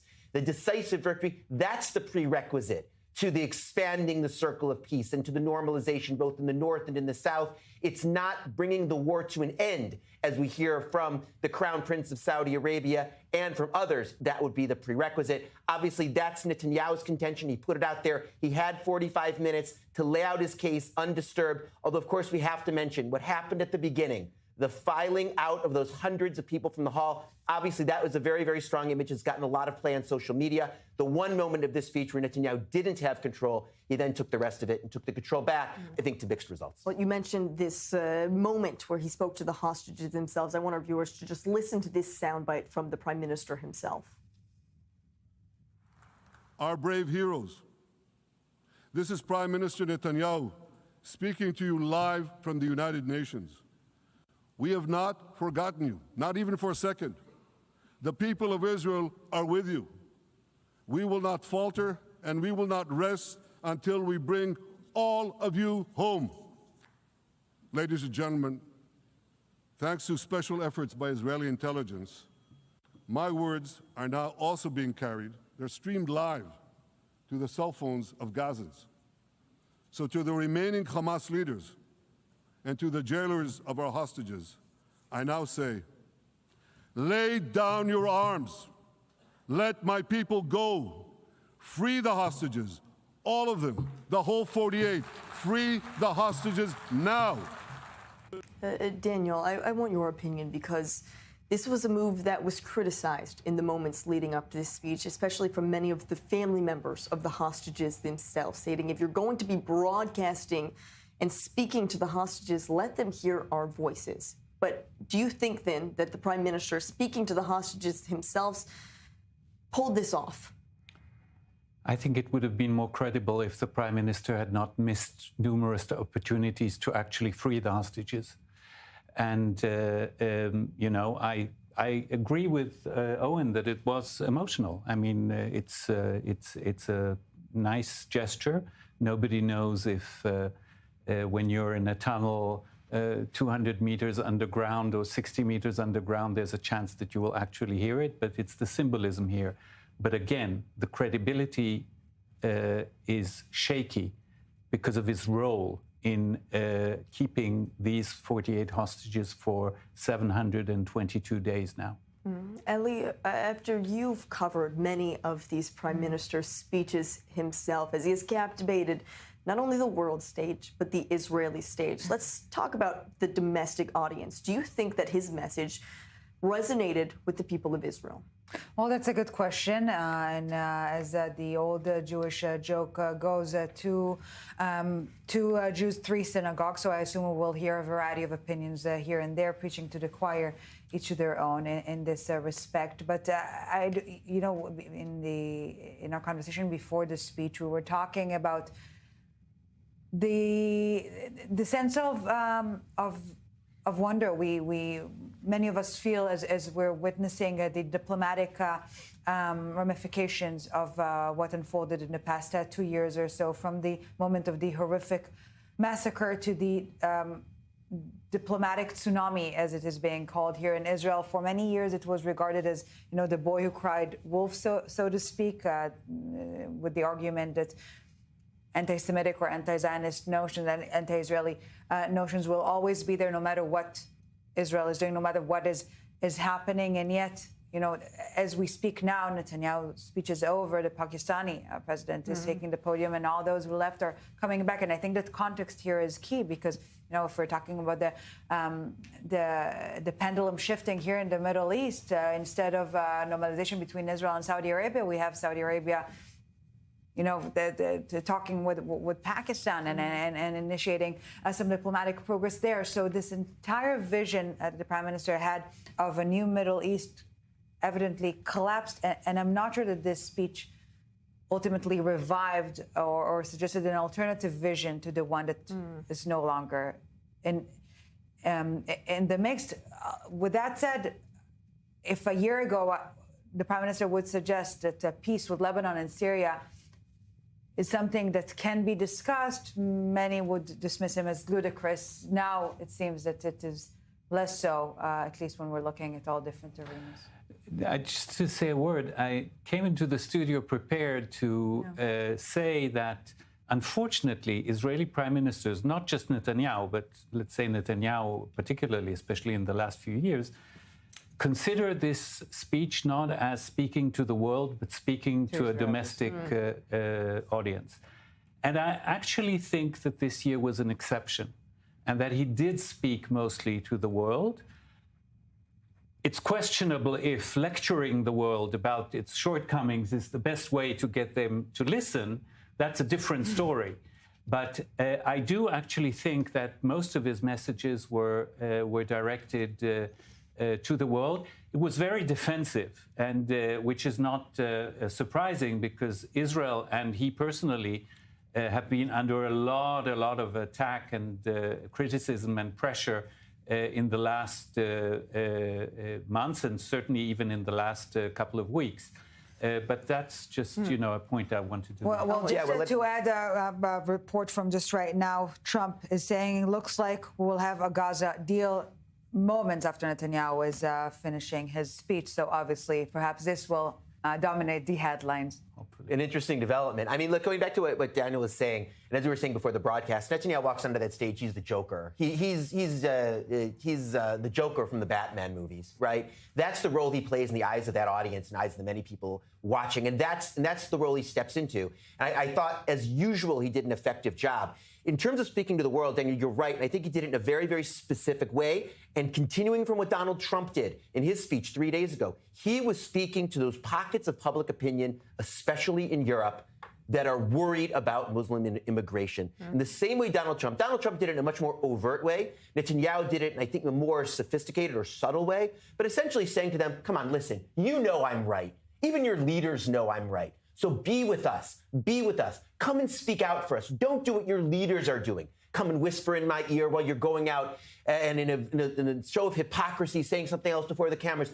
Be with us for real, because you are part of our constituency and other constituencies, right? Diaspora Iranians, of course they were in this speech. I think they could have been in the speech even more. They were there at the end. Maybe they could have been there even more. And also, of course, Christians who were there in some of the biblical references, although again, in comparison to other Netanyahu speeches, they were there less so. By the way, one missed opportunity. Netanyahu, again, with his political smarts and his experience and his ability to improvise, should have spoken to those people or about those people who left the room. He shouldn't have left that unaddressed. He should have gotten to the podium and given an answer once he has the floor and he has control to speak a message of defiance to those people and be able to then have that response from inside the United Nations, not from a video afterwards, not from something on social media, but from that forum itself to put out there for his base in Israel, and as we were just saying, for his constituencies around the world. Nicole, I think a missed opportunity. All right, well, let's go live to New York now. Our I-24 News senior U.S. correspondent Mike Wagenheim has been following all of these latest speeches. And Mike, some breaking news, it seems, out of the United States. Reuters reporting that U.S. President Donald Trump says we may have a deal in Gaza. This report coming just moments after Netanyahu left the podium. The timing of this all, it doesn't seem coincidental.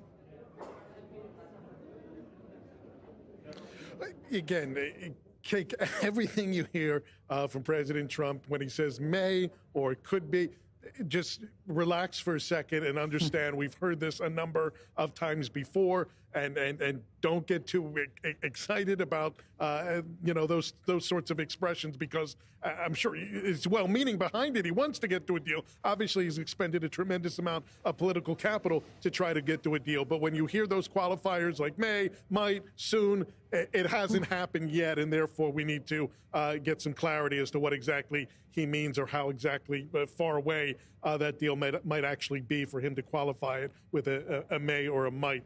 on a broader level, you know, Owen took the words right out of my mouth. I mentioned before, Prime Minister Netanyahu took the days today how we expected a defiant tone and posture from him, and we heard it toward the back end of the speech when he finally got around to addressing the European attitude toward Israel throughout this war. How he said they got weak-kneed, they caved, and while they should have been taking Israel's side, they were taking the side of the enemies that are right at the Europeans' gates. That again, I'll repeat what Owen just said. He had a golden opportunity to express it right there and then, instead of to an empty room and kind of lost that opportunity. And we knew it was coming. We reported it last night that there was this large walkout that was planned by the Palestinian Authority, that they were rounding up countries to implement this massive walkout right at the beginning. So a little bit surprised here that there was just silence and staring instead of something more substantive from the Prime Minister there. But in terms of what you mentioned with President Trump, listen, Prime Minister Netanyahu made an amazing case on one hand, but failed to complete it. An amazing case that Israeli military might, ingenuity, diplomatic relations, when he talked about the openings with Syria and Lebanon. All of these things are possible and were made possible by steps that Israel took, whether it was gambles militarily, whether it was reaching out finally to the Syrians to say, hey, we can get something done here. But what's left unsaid, unfortunately, is how to get to that deal with Hamas, with the Palestinian Authority. You can't, on one hand, say that this is a terrorist running Syria, that we don't trust him, and yet, okay, we can get a deal done with him, but the terrorists that we're dealing with Hamas, we can't get a deal done with them under any circumstances either. It doesn't quite flow together here. And so I think he made a great case that Israel changed the region for the better, but failed to kind of close that out by saying, here is how we get over this finish line here to make sure that what we started is finally completed. And Mike, this is the reason that Netanyahu is in the United States for the first place, but this is not the final leg of his journey. What else should we be expecting as far as the Prime Minister's schedule in the next coming days? Well, they keep that very, very close to the vest here at the when we're talking about the Prime Minister's office. He had some bilateral meetings in New York yesterday, including with friendly leaders like Argentina, Paraguay, countries of that ilk. I would imagine he'll have some more bilateral meetings back at the hotel today as well. He's going to attend a outlets summit tomorrow, kind of a private event in which he'll address the crowd there here in New York. And then Monday morning, he will head to Washington, D.C. for his fourth meeting this year at the White House with U.S. President Donald Trump. And of course, I think that's much more substantive and much more consequential than anything that went on here today. He'll be presented with that 21-point plan that Trump and Steve Witkoff have come up with that's kind of rounded up all of the divergent viewpoints of the Arab countries to try to get not a piecemeal deal done, not a phased deal, but one final a deal to end the war, to bring the hostages home, to look to the day after, which has been lacking in any plan so far. And that is going to tell where the roadmap goes from here. Not what was said on the days today, although that does have some consequence, but Monday's meeting, much more important in terms of where the war and hopefully where peace goes from here. And we will be covering all of that happening on Monday. And Mike Wagenheim will certainly be covering that with us from the United States. Our senior U.S. correspondent, Mike Wagenheim, with everything happening at the United Nations General Assembly. Thank you very much for all of these updates. Back here in studio, Daniel, I want your opinion because in the days leading up to this, we've been reporting on the main headline taking the General Assembly, that being the recognition of a Palestinian state. And many people had really been expecting the Prime Minister to harp on that. And he did. He mentioned that during his speech. Yes, very strongly. Do you think these European leaders are listening and took notice, especially as your work with the former Israeli ambassador to France? Does it make any difference? It's not as if they needed this speech to know that Benjamin Netanyahu is not enthusiastic about their initiative, to put it mildly. So clearly, yes, I know for a fact that they expected some backlash. It does have to be reminded that it's not just these 5 major countries and a few other smaller countries who joined. They are joining 147 members of this assembly that have already done so over the years. So the overwhelming majority of the countries represented in the UN have made that step. Clearly, the developments of the last few days with two permanent members of the Security Council taking that step and a few other major world players have revived the controversy about it. And I think Benjamin Netanyahu very angrily responded. The big question is not what he said here, but what will be said on Monday between him and President Trump. Prime Minister Netanyahu promised that his response to this recognition will come after his talks with Donald Trump. And Donald Trump has made it clear for the moment. Nobody knows what will happen between now and Monday. But he has said very clearly that he will not accept any form of annexation. And that is also the message that certain world leaders who spoke to Donald Trump over the week have heard from him too.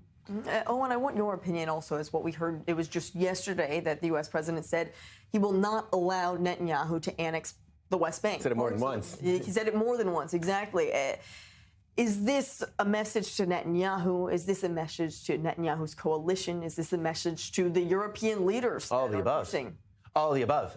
It's a clear policy position by Donald Trump. Of course, this is a president who's not always consistent in his policy positions. But I have a feeling, Nicole, this may actually be an exception, and that there may not really be a U.S. interest in seeing Israel to undertake a move like that. Again, we heard Donald Trump presumably on his way to Bethpage in Long Island in the Ryder Cup, where he's on his way. Presumably, that's where he made this comment about about the Gaza war being imminent. But as Mike importantly said, we've heard that before. But I think coincidental, it's important to emphasize this, coincidental that it came just after Netanyahu's speech. But look, obviously the diplomacy is active. Donald Trump, on the one hand, is important for him, continues to be important for him to be seen as a pro-Israel president. That's an important theme with all the ups and downs of this relationship over the course of the last, 8 months since Trump has come back into office. That's been a constant. But he, of course, also wants to put an end to the war. Again, going back to the whole issue of the Nobel Prize and whatnot. Going back to the issue of the Palestinian state, the best card Netanyahu had to play in this speech on that point was the one we were talking about before, to try to appeal to those parts of European public opinion who are still either with Israel or are still reachable, right? It's about 30% of European public opinion at this point, according to the Pew Research Center, that still has a positive view of Israel, and about 2/3 that don't. So Netanyahu can appeal to that 30% and to try to widen the concentric circles. Maybe there are some people in that 60 or 70% who don't like what's going on in Gaza, don't like the pictures, but at the same time are a little bit nervous about Muslim immigration. And by Netanyahu playing that card can subtly try to move the needle, and maybe having some impact on the leaders. And then what? It's a long shot. I agree with you. What happens even if you move the needle? Right now, President Trump is speaking. We want to go live to him and hear exactly what the president has to say. I would say the Democrats are better than Comey, but no, there'll be others. Look, that's my opinion. They weaponized the Justice Department like nobody in history. What they've done is terrible. And so I hope there are others, because you can't let this happen to a country. Will you appoint a permanent U.S. attorney to try this case? Lindsey Halligan has never tried a case. Well, we'll see, but it's a pretty easy case because, look, he lied. You saw my truth today. He lied. It was yes, no. He didn't say, well, in my opinion, he didn't do a lot of things that maybe he should have, but I don't think he could because he lied. That was a very important question that he was asked, and he wanted to be specific. This was U.S. President Donald Trump speaking to reporters, now speaking about some more domestic issues, but just moments ago, once again stating that what we talked to our U.S. correspondent Mike Wagenheim about, that the fact that there may be a deal in Gaza, once again, words that we have heard from the U.S. president in the past, but ahead of this big meeting, it seems, with Prime Minister Netanyahu himself on Monday, maybe there is more progress towards this deal. No, I'd just like to say one more word. Please. I think that the issue of annexation is relatively safe in the mouth of even such a volatile president like Donald Trump, for the simple reason that, for example, the UAE have sent numerous messages to numerous partners saying that annexation is a red line for them concerning the Abraham Accords. And the Abraham Accords are really Donald Trump's favorite baby. And he will want to defend that. He doesn't want to take a risk that even that will crumble. Because if the UAE retreats from the Abraham Accords, everybody else will too. So I think it's relatively safe. And yet, if you look at the senior officials in the Trump administration, let it be the American ambassador to Israel, Huckabee, or Secretary of State Rubio, they're not too scared of these terms or these political process from actually taking place. So it's not a clear cut here. It's a policy in the making. I accept that. And when you talk about not only the context of the before, the during, and the after, that's a lot of how Netanyahu ended his speech, Ellie, with an eye not only towards the future of the Abraham Accords, but the security deal that is likely going to be signed in the coming days with Syria. Yes, and we'll address that in a split second. But I do think that the issue of the recognition, it seems like ancient history already, right? The beginning of the week, this wave of recognition. I do not recall a moment in Israeli history in which there was such a consensus against recognition in a Palestinian state. Even center-left-wing leaders, including perhaps the most left-wing among them all, Yair Golan, is currently not in favor of a Palestinian state. So while the world is launching this wave of recognition, Israel itself never been more against it. And of course, that was in Netanyahu's speech. Right. That was right there, talking about the vote in the Knesset on this very issue. An Israeli consensus on that. And you know what? We only need to take a listen to Hamas official in his interview to CNN saying this clear cut as a victory to Hamas massacre on October 7th. It is useful to remind our viewers, though, that recognizing a Palestinian state, a Doesn't virtual mean Palestinian state, doesn't actually create a state. Yes. I mean, this is a symbolic move, and that we should keep this in mind. Yeah, absolutely. And in the Syrian context, we started the speech knowing Netanyahu will address that sooner rather than later, but literally a minute before he took the podium, Reuters reported that all the attempts to reach about a breakthrough on that front so far are halted.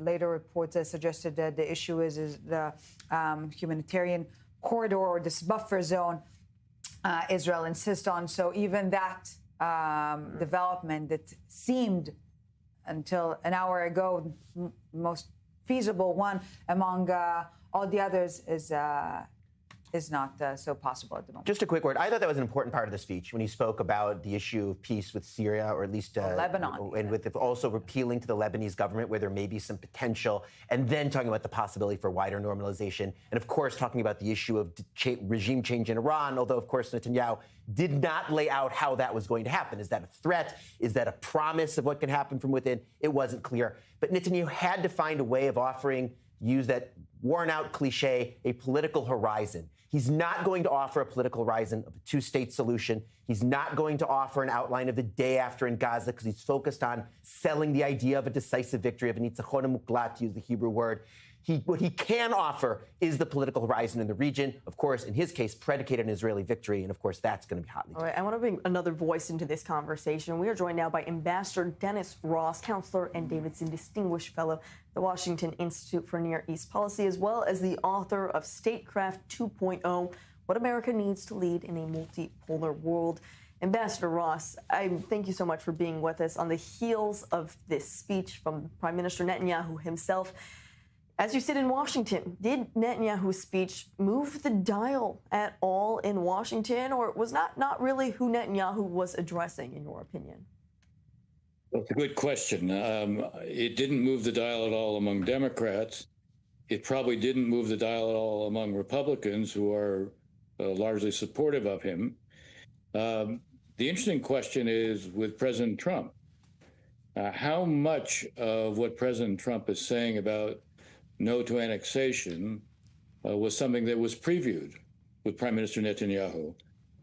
Clearly, he's under pressure from within his coalition and even his party to do annexation of some parts of the West Bank, at least in response to the recognition of Palestinian state by the British, the French, the Australians, and so forth. what President Trump has said, no annexation. And he said it to the Arab leaders and Muslim leaders that he met with, and then he repeated it again yesterday morning. Now, knowing Prime Minister Netanyahu as I do, he will now use President Trump's veto of this to basically tell his coalition, look, we can't oppose the president on this. He may come up with other things. I think the real issue for him is going to be, how does he respond to the 21-point plan that has been, that at least in general terms has been presented by the president to the Arabs? Here again, I would be very surprised if Ron Dermer hasn't at least been informed of parts of it. But the reality will be there are certainly parts of it that will be very difficult for, I think, Ministers Ben-Gvir and Smotrich to be prepared to accept. And where is the Prime Minister going to be on that? I think that's going to be an interesting question. I think as he looks forward to his meeting with President Trump, I suspect there's a fair amount of work that may still need to be done even prior to that meeting.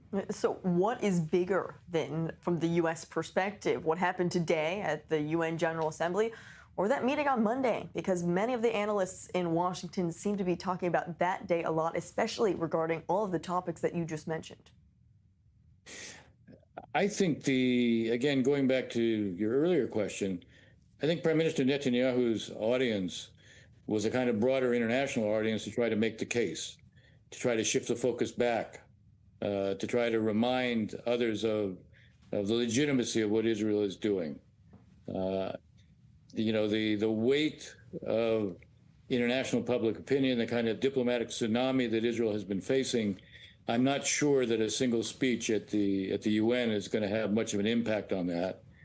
From that standpoint, I do think while the Prime Minister may have looked to this speech to be a platform internationally and also for a domestic audience within Israel, I suspect the more important part of this visit is less the speech and much more the meeting with President Trump. Well, and you mentioned what Trump said about this West Bank annexation, that being a no-go, and something that we also heard from Netanyahu during this speech, the Abraham Accords, and looking towards the future, some of these security deals that Netanyahu is hoping to even ink while he's in the United States right now. And this is important to the U.S. president as well. He still has his eye not only on the Abraham Accords, but just surrounding the future prospects of peace. And is that playing into the rhetoric that we're hearing from the U.S. president right now? I suspect it does very much. But I think one of the things that the president has been hearing from the Saudis and others is not just the issue of annexation. It's also, so long as the war goes on in Gaza and Israeli forces are there, there is going to be no movement towards normalization with the Saudis. There will be no expansion of the Abraham Accords. So from the president's standpoint, I think he increasingly understands the war has to end. You know, there's all sorts of reasons, but from his own standpoint, the war has to end if he's to achieve what he would like to see in the Middle East. Now, merely having the war end doesn't produce what he wants, because there will still have to be an approach on the Palestinian issue. There will still have to be an approach that at least offers some sort of a pathway forward, that the Saudis and others can say, okay, we've had some imprint here, we've had some impact here. And so I think this 21-point plan is designed, in my mind, to begin a pathway, to show that there is a pathway to a different future. I think that's very much what is in President Trump's mind. And again, you look at Tony Blair and Jared Kushner, who seem to be the architects of this plan. They obviously want to try to do it in a way that Israel can live with, but they also want to do it in a way that really ends the war and pushes the region forward. Jared Kushner, after all, was basically the negotiator for the Abraham Accords, and no doubt he was quite aware of the risk it's being put at right now. Ambassador Dennis Ross, thank you very much for being with us on I-24 News today. Thank you. You're welcome. I want to come back here in studio, and I want to come to you first based off of what Ambassador Ross just talked about. The future of these Abraham Accords is what we continue to talk about, and the uncertainty that some of them are in when we talked about the West Bank annexation, this topic. But going forward then, the two issues that Netanyahu is grappling with, keeping U.S. President Trump as his close ally and cementing that while he's in the United States, but then coming back and dealing with his own coalition that might not be liking what Trump is saying right now. You're absolutely right, and absolutely important to focus on that, Nicole. And you're right, Netanyahu, as always, has to balance these two very important constituencies. The mercurial president who sits in the Oval Office with the power of the world in his hands, and with this president, of course, more than any other, really in his hands. And so Netanyahu has to be and is always very cognizant of that, including, by the way, during the speech with his many shout-outs to Donald Trump, and I think done effectively and not overdone, important to say.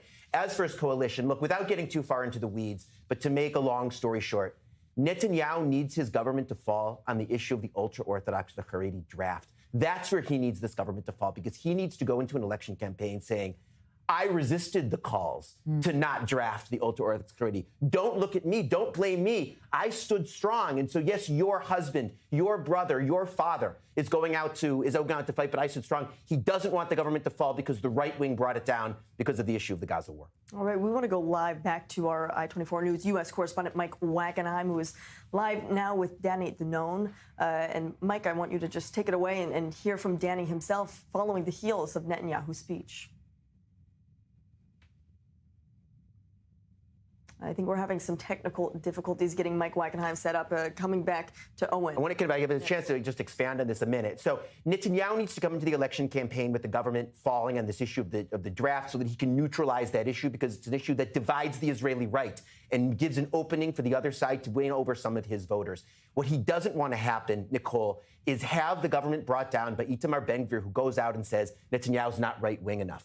He's not right-wing enough. He caved to Donald Trump where I stood strong. Ben-Gvir has the ability, because of his political position, to be kind of a free rider. It's a big opportunity for him. When he's at his best, he's a very shrewd and disciplined politician, and this could give him a big opportunity. That's Netanyahu's fear. I think, to make a long story short, what he needs to do is play for time, waste enough time so that he gets to the opening of the Knesset after the Jewish holidays and has the government fall because of this draft issue, and not because of this one. Daniel Sheck, I want your opinion on what Owen just said. Yeah, that's probably true, that it's more comfortable for him to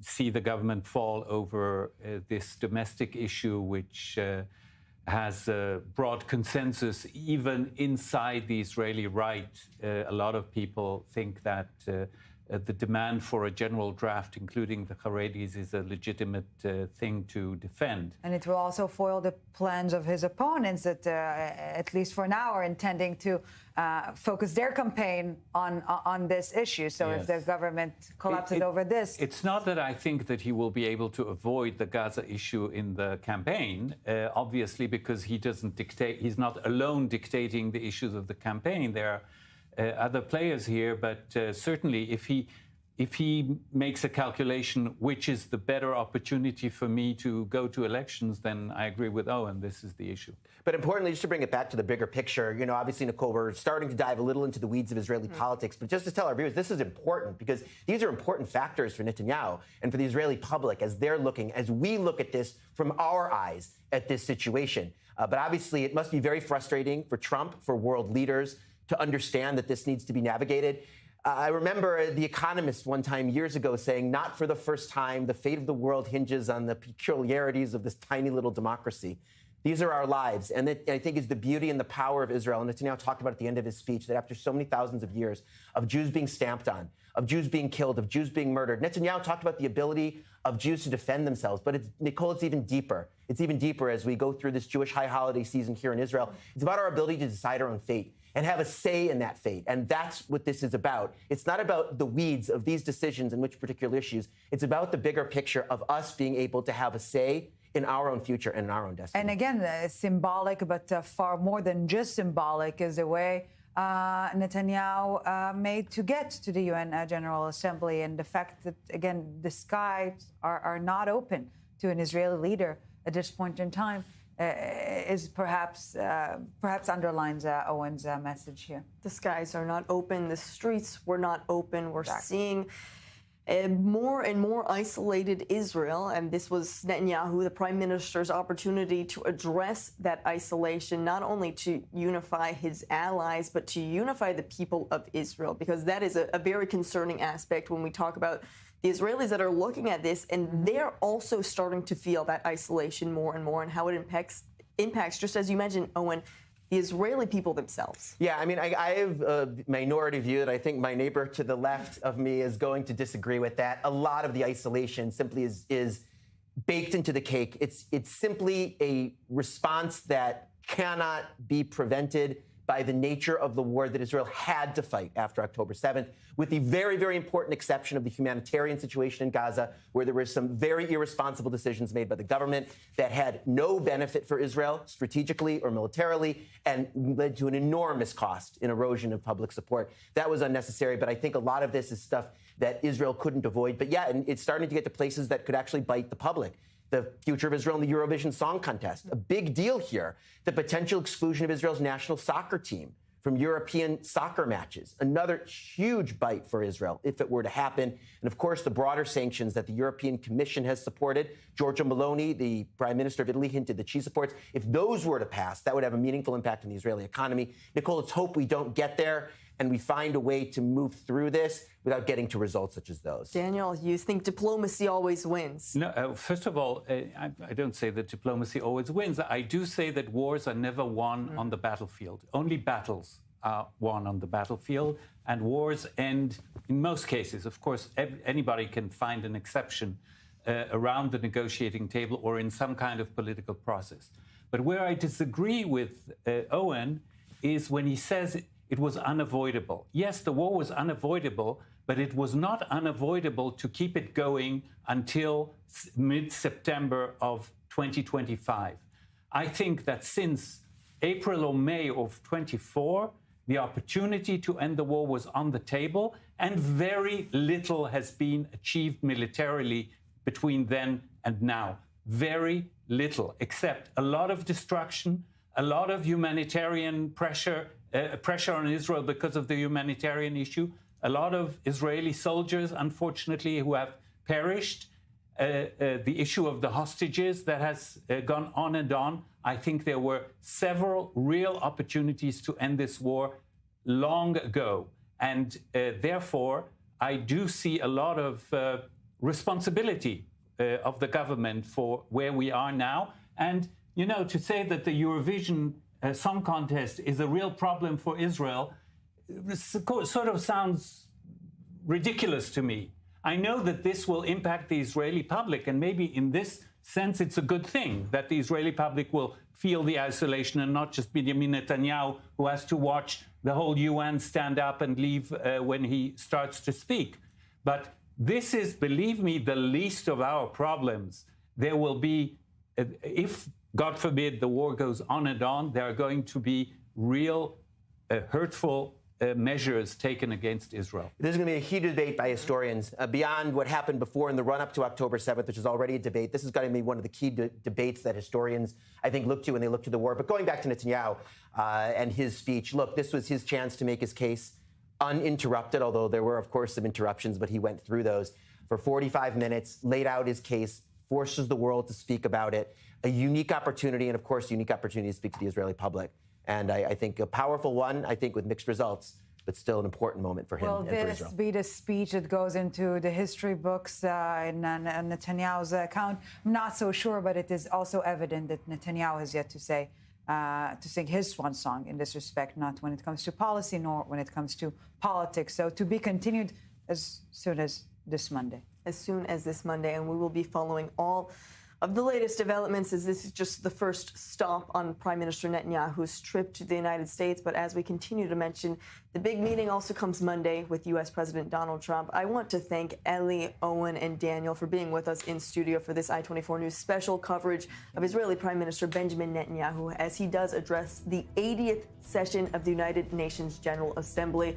That is all we have for you on this special edition. But as we continue to follow all of the latest happenings of not only Netanyahu's trip to the United States, but how these world leaders are reacting and how it all impacts what is happening right here in Israel and the Middle East. As always, head to i24news.tv or any of our social media accounts to stay up to date on exactly what is happening. For now, I'm Nicole Zedek, and thank you so much for tuning in to this special edition of i24 News.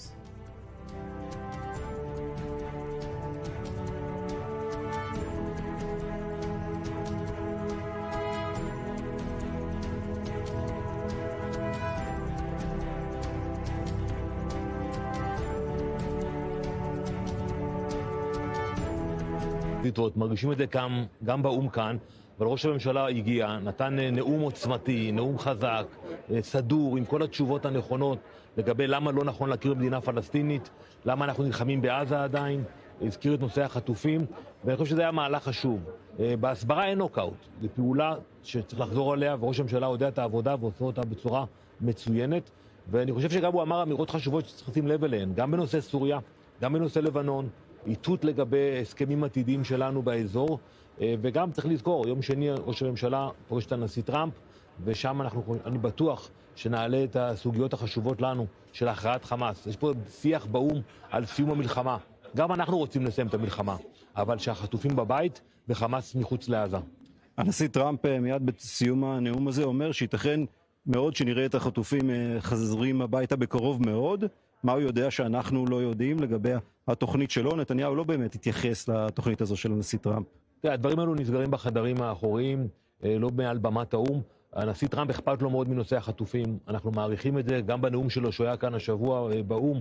ראית שהוא מדבר מדם ליבו שזה מגיע לחטופים, אבל צריך לזכור שחמאס הוא אוהב אכזר, הוא מתעתע. וגם שהוא אומר שהוא מסכים למשהו, הוא חוזר בו. ראינו את זה גם בעבר, ולכן אנחנו צריכים להיות מאוד זהירים בהערכות. דני, כולנו מבינים את הצורך של ישראל להשמיד את חמאס, לנצח את המלחמה הזו, אבל המחיר שאנחנו משלמים הוא מחיר מדיני כבד מאוד. האם יכול להיות שהמחיר הזה לא באמת משתלם לישראל לאור הנזק האדיר שאנחנו רואים, לא רק כאן באום, כולל ההכרות במדינה הפלסטינית, כל העולם נגדנו? אין לנו ברירה, לא נשאיר את החטופים בעזה ולא נשאיר את חמאס בעזה. מה שכן צריך להאיץ ולהגביר את הקצב, וזה מה שאנחנו עושים כרגע, מפעילים מנופים כבדים מאוד כדי להגיע להכרעה. זה הדבר שאנחנו עושים כרגע וזה הדבר הנכון.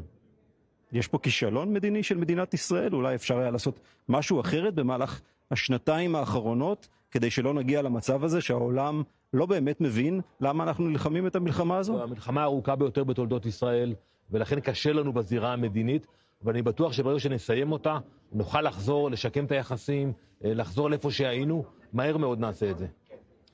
דני דנון, שגרירנו כאן באום, תודה רבה לך. תודה דני. מירי, אנחנו מחזירים את השידור אלייך בסיומו של הנאום הזה, ואני בטוח שעוד נשמע לא מעט על הדברים שנאמרו שם. אלייך. כן, תודה רבה לך גיא. נדב, אנחנו שומעים על עוד ועוד תגובות שמגיעות על נאום ראש הממשלה באום. כן, וצריך לומר, הנשיא הרצוג מברך ומחבק את הדברים הללו, הוא אומר, הדברים הרהוטים של נתניהו באום, על בימת האום, הוא מחזק אותו עם חזרת החטופים, אבל באופוזיציה נדמה ששמעו דברים אחרים לגמרי. צריך לומר, אנחנו שומעים דברים של יאיר לפיד, שפשוט תוקף את נתניהו, הוא אומר, העולם ראה היום ראש ממשלה ישראלי עייף ומתבכיין בנאום עמוס מדי בגימיקים משומשים. נתניהו לא הציג את המתווה שלו להשבת החטופים, לא הציג דרך לסיים את המלחמה, לא הסביר מדוע אחרי שנתיים החמאס עדיין לא הובס, במקום לעצור את הצונאמי המדיני. נתניהו החמיר היום את מצבה של מדינת ישראל, כך ראש האופוזיציה, כנראה שבבית הנשיא ובביתו של ראש האופוזיציה שמעו נאומים אחרים. כן, מעניין מאוד. תודה רבה, נדב. אופיר, ענת, אנחנו שומעים את הדברים שנאמרו על ידי יושב ראש האופוזיציה בתקופה מדינית מתוחה למדינת ישראל בעולם. האם זה הזמן באמת לפוליטיקה קטנה? You go first. אני חושבת שהתשובה היא כמובן לא, אבל אני לא חושבת שזה נמנע. זאת אומרת, בסוף, ראש האופוזיציה הוא פוליטיקאי, כמו שראש הממשלה הוא פוליטיקאי. גם אני בטוחה שנתניהו, היו לו שיקולים פוליטיים כאלה ואחרים בבחירת הניסוחים שהוא בחר בהם מעל בימת האום, ובדמוקרטיה, כאמור, זה דבר מאוד לגיטימי. אני קיוויתי שכמו בשנה שעברה, האופוזיציה תתעלה ותגיד הצלחתך, הצלחתנו, אבל אני גם יכולה להבין שאחרי שנתיים מלחמה זה קצת קשה להתאפק. ענת. אני יכולה רק להוסיף את ההיבט הבינלאומי כאן, ולא בפוליטיקה הקטנה, ואין כאן מקום, אני חושבת, בכלל לחילוקי דעות בהקשר שמה אמר, לא אמר, כן תמיכה או לא תמיכה. הוא אמר את מה שהוא אמר על במה בינלאומית, וזה חייב היה להיאמר. השאלה היא מה next, מה הם השלבים הבאים, ובאמת, באמת החשוב ביותר כרגע, מירי, ואני אומרת את זה בכל מקום אפשרי, זה הפגישה שלו עם טראמפ ולאן היא תוביל. כי אם אכן תהיה פריצת דרך, ועל זה מדובר, וכרגע מאמצים האדירים לבצע מהלכים שיובילו לסיום המלחמה, לשחרור כל החטופים, אני חושבת שזה מה שחשוב, זו המהות, ולא האם אמר וכמה אמר, וכן או לא חילוקי דעות פנימיים. כן, תודה רבה. מה שמעניין כרגע זה שהעולם, וברוך הוא יסתכל תכף, אני רואה שגמון מצטרף אלינו, על מה מסתכלים? האם מסתכלים על הדברים של טראמפ?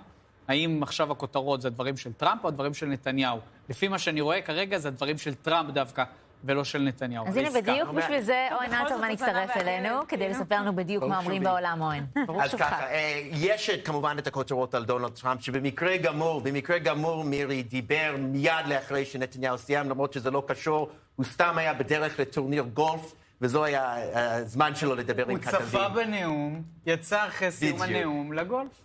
בסדר, יכול להיות. בכל מקרה, יש גם כותרות על נתניהו, אבל אולי לצערנו שני דברים, שני מרכיבים. אחד זה יציאה מהעולם, שתופס הרבה מאוד עניין, יש גם לינקים ואפשרות להיכנס לסרטון. אגב, נתניהו לא הגיב לזה ברגע האמת, שלי היה מאוד חסר שישראלי, שהוא היה יכול להגיב את זה, ולכן יש סרטון נגד, אבל את זה אין. והדבר השני, מה הכותרת?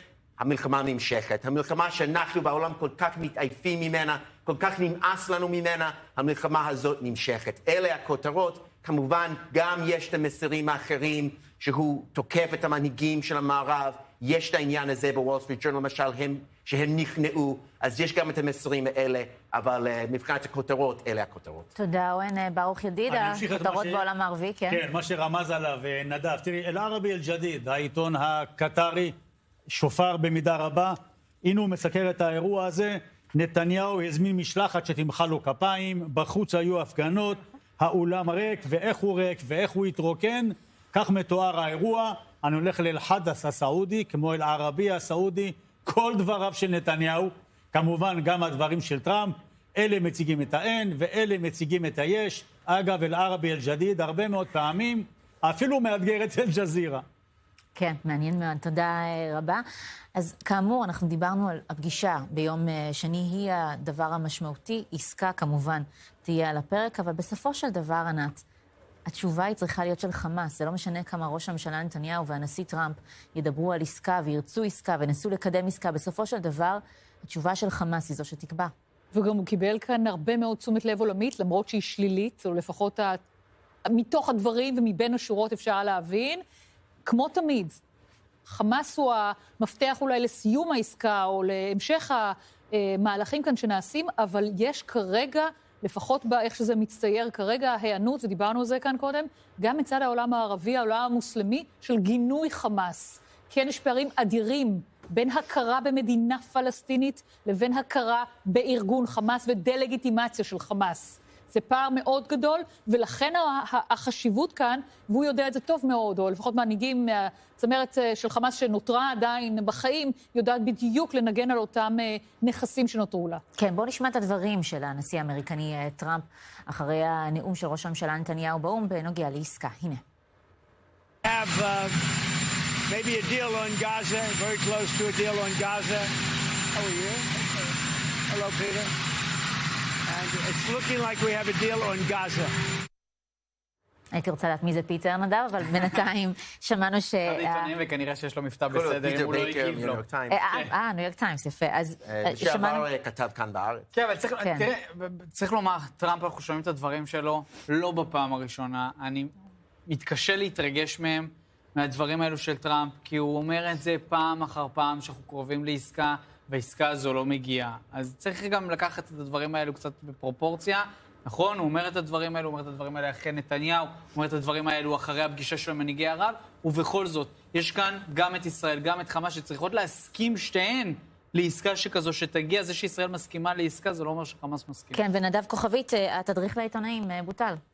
כן, טוענים בגלל פגישות שנתניהו צריך לעשות, והתדרוך לעיתונאים שנמצאים איתו במשלחת בניו יורק, אז התדרוך הזה בוטל, ובלשכת ראש הממשלה מבטיחים לכתבים שמה שהתדרוך יהיה ביום שני, לאחר הפגישה עם דונלד טראמפ. תודה. אנחנו רוצים אולי לסכם באמת את הנאום הזה, רגע לפני שאני הולכת להדליק נרות שבת, ולהכניס את השבת. אופיר, סיכום שלך. אני חושבת שזה היה נאום טוב, נאום חשוב, אבל נאום שצריך גם לשים אותו בפרופורציה. האנשים שנתניהו מדבר עליהם ואומר שהם צבועים, אני מניחה שהם יודעים שהם צבועים. זה שעמנואל מקרון בא ואומר, אנחנו, וקיר סטארמר, אנחנו לא נותנים פרס לחמאס, הם אומרים את זה כי בתוך תוכם הם מבינים טוב מאוד שזה עלול להתאפס כפרס לחמאס. אני לא חושבת שנתניהו חידש להם שום דבר, אך בכל זאת חשוב מאוד שיאמר. אני חושבת שגם הקריאה לחטופים הייתה משמעותית וחשובה מאוד. אני חייבת להגיד אבל שיש לי השגות מסוימות. אני יודעת שהציבור בישראל, בטח הרוב, שמח על ההשתלטות הטלפונים של העזתים ושידור הנאום שם, וזה נראה לנו כמו איזה גימיק מצחיק. אני חייבת להגיד שאני קצת מסתייגת מהדבר הזה, זה לא פרקטיקה של מדינה דמוקרטית להשתלט ולשדר את נאום המנהיג שנלחם בהם בפלאפונים שלהם. אני חושבת שזה גם עלול לגרום לנו להרבה מאוד בעיות בתדמית הבינלאומית הרעועה גם ככה שלנו. כן, ענת. אני יכולה להוסיף לדברים האלה שהיה נאום ככל שהיה, והוא היה ארוך, סדר גודל של כ-40 דקות, הוא היה חשוב. יחד עם זה, לא בטוח שהוא נותן נקודות זכות לתהליך הדלגיטימציה היום שישראל עוברת בעולם, אפילו עם סימן שאלה מאוד גדול. האם זה תרם לדימוי, לתדמית העוצמתית של ישראל? בספק. חלק מהמנהיגים, כמו שראינו, יצאו מהעולם עוד לפני הנאום, וכל התגובות שתבואנה בהקשר של הנאום ולאחריו, זה פונקציה גם של המפגש, כמו שאמרנו לפני כמה דקות, עם טראמפ ביום שני. תודה, ענת. אוהן. שתי הערות, מירי. קודם כל, מבחינה בינלאומית, נתניהו ניצל את הנאום הזה בצורה מאוד יצירתית. הוא דיבר, כמובן, לבייס שלו בארץ, אבל ניר, שימי לב, גם לבייס שלו מחוץ לארץ. הוא מדבר לכיסים בדעת הקהל האירופי, כמו טראמפ, אבל בצורה קצת יותר מתוחכמת במקרה של נתניהו, ובעצם אמר להם, תבינו, אתם איתי, אתם איתנו. אל תהיו כמו המנהיגים שלהם, שהם רק מלחשים לי באוזן. תציעו בציבור, תציעו בפרהסיה, תהיו איתנו. אני חושב שזה מאוד יצירתי. גם כמובן מוטיבים לנוצרים, אמנם אני חושב לא מספיק. גם דיבר לקהל היהודי כמובן עם הנרטיב היהודי. אני כן חושב שהחלקים החזקים של הנרטיב הישראלי היו שם החטופים, 7 באוקטובר, הסכם שלום אפשרי עם סוריה ולבנון, וכמובן הסיפור האיראני, וזה היה מאוד חשוב, ובצורה הזאת הוא ניצל את זה בצורה. תודה רבה, חברים. אני רוצה להודות לכולכם ולאחל לכם וגם לצופים שבת שלום. אנחנו מסיימים את החלק שלנו, אחרינו תהיה פה דניאל רוטבנרי והמהדורה המוקדמת. לפני כן אנחנו קופצים ליגאל רביד בארצות הברית. שבת שלום. שבת שלום מירי, סיכום כמה מילים מכאן. קודם כל נלך ישר להודעה של הנשיא טראמפ ונדייק. עברתי עליה כמה וכמה פעמים, האזנתי רוב קשב. אני חושב שאולי ייתכן, יש סיכוי, אנחנו שמענו אותו יותר בטוח ויותר נחרץ בעבר, באותם מקרים שהוא הבטיח הסדר, הסכמה, משהו עם החמאס, 10 משוחררים, כל המשוחררים, הסדר חלקי, הסדר מלא, סיום המלחמה, שום דבר מכל זה כידוע לא קרה.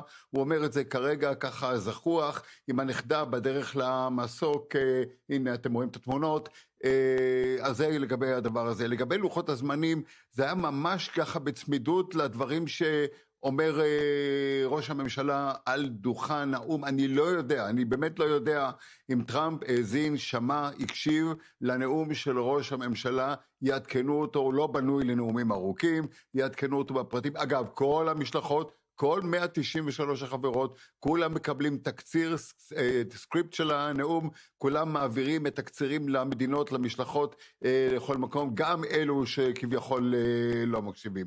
משהו לגבי ההסכם, אנחנו הולכים הלאה, קדימה לפגישה ביום שני ולתוכנית 21 השלבים. 2 שאלות ו2 קושיות קשות. קודם כל, טוני בלר, דיברנו קודם על ביל קלינטון, שיודע כמה הפלסטינים רימו את העולם כולו, ואותו אישית שניסה להגיע הסדרים אחרי הסכמי אוסלו, להגיע להסדרים איתם. טוני בלר יודע יותר טוב ממנו, הוא גם היה בקוורטט לאורך שנים רבות, הן בתפקידיו כראש ממשלת בריטניה, והן בשורה ארוכה של תפקידים, וגם ביוזמה שיש לו היום. לגבי 21 הנקודות, אחת מהן גם קובעת ששלטון החמאס צריך להסתיים. אני לא רואה איך שלטון החמאס יכול להסתיים, וגם אם הוא מסתיים, מה קורה איתם? אומר ראש הממשלה בנאום, תיכנעו ותצילו את עצמכם, ואז מה? יהיה את הסיפור שהיה עם ערפאת בקיץ 82 בביירות, יעלו אותם על אוניות, אולי האוניות הספרדית והאיטלקיה, ויסיעו אותם מכאן, לאן בדיוק יסיעו אותם? לאן יקחו אותם? יש איזה 20-25 אלף לוחמי חמאס, ומי יהיה באמת אותו גורם, ומה יהיה לגבי ההמשך ולגבי המדינה הפלסטינית? הוא צודק ראש הממשלה, 90% מהציבור, אני לא ספרתי, אבל גם מי שמתנגדים לנתניהו אישית, חייבים להגיד את זה, והעולם צריך לדעת את זה גם האופוזיציה לנתניהו בתוך הפרלמנט והציבור בישראל, כולם בדעה שמדינה פלסטינית לא יכולה לקום. אני לא יודע מה כן יכול לקום, מדינה פלסטינית, כולם, אף אחד לא חושב על הדבר הזה היום, כולל חברים טובים שלי בתקשורת, שהיו בעבר אפילו נבחרי ציבור, בוא נגיד ככה, במפלגות האופוזיציה. זה מה שקורה כרגע.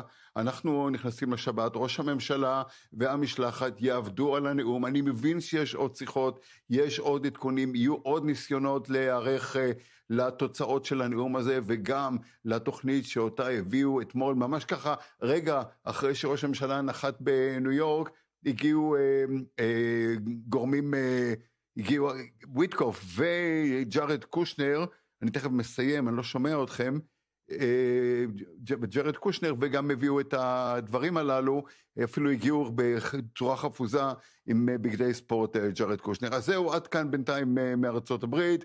שבת שלום לכם, דניאל רוטבנר אלייך באולפן. כן, יגאל, תודה רבה ושבת שלום לך. אנחנו נאמר כמעט שבת שלום גם לכם. אנחנו המהדורה המוקדמת בשישי. אנחנו בשידור מיוחד היום, הקדמנו ברבע שעה בגלל הנאום של ראש הממשלה בנימין נתניהו בעצרת האומות המאוחדות. אנחנו נאמר ערב טוב ושבת שלום לנבחרת הפרשנים שלנו בשעה הקרובה. שבת שלום לך, סגן אלוף במילואים דוקטור ענת ברקו, חוקרת טרור ולשעבר חברת כנסת, דוקטור איתן לסרי, לשעבר יועץ לראשי ממשלה ומומחה לממשל ולמדיניות ציבורית. תכף יצטרף אלינו גם דורון קדוש וגם משה דבי, נמצאים פה ביחד איתנו עומר דוסטרי, לשעבר דובר ראש הממשלה, ערב טוב לך. ערב טוב. ואמיר אביבי, תת אלוף במילואים, יושב ראש תנועת הביטחוניסטים. אנחנו עכשיו עוברים לגיא עזריאל שלנו, עם סיכום של הדברים. גיא, ערב טוב לך. רגע לפני שגיא מתארגן ומגיע אלינו. איתן, ערב טוב. ערב טוב. נפגשנו במסדרון. כן. באמת, לא, היה לך כל כך הרבה מה לומר. הרבה מנהיגים מהאו"ם שרצו פה, התרוצצו בארץ. כן, אבל באמת, אנחנו נדבר הרבה מאוד על הנאום, אבל אתה היית חלק גם מכתיבת נאומים, וגם חלק מכוורת נתניהו, ואתה מכיר מקרוב. בכל זאת, אם אתה יכול לנסות, ממש בדקה אחת, לומר מה היה בנאום הזה, שהיה שונה מפעמים קודמות. קודם כל, למרות שנתניהו קצת היה עייף, בכל זאת נחת אתמול אחרי טיסה ארוכה, נפגש עם 3 נשיאים, נשיא ארגנטינה ונשיא סרביה ונשיא עוד איזה מדינה, אני אזכר עוד מעט. הוא בא לנאום הזה, אני קורא לו נאום הנרטיב הישראלי. בא נתניהו ואומר להם בפרצוף, אתם שנותנים מדינה לפלסטינים, חוטאים לאמת ונותנים פרס לטרור. אנחנו ישראל אמרנו כן לכל ההצעות של שחרור חטופים והפסקת האש, רוצים לסיים את המלחמה בעזה, ואנחנו נקדם את זה בהמשך. אנחנו לא מחפשים לשלוט פה, תקפו אותנו, הפתיעו אותנו, הגבנו. זאת אומרת, הוא בא ואומר, הנה, זה הנרטיב הישראלי. והזכיר כמובן את הווידאו עם הברקוד, שרץ בניו יורק עכשיו על יש עוד הרבה להעמיק. כדי להזכיר, זה חבל שזה בא עכשיו.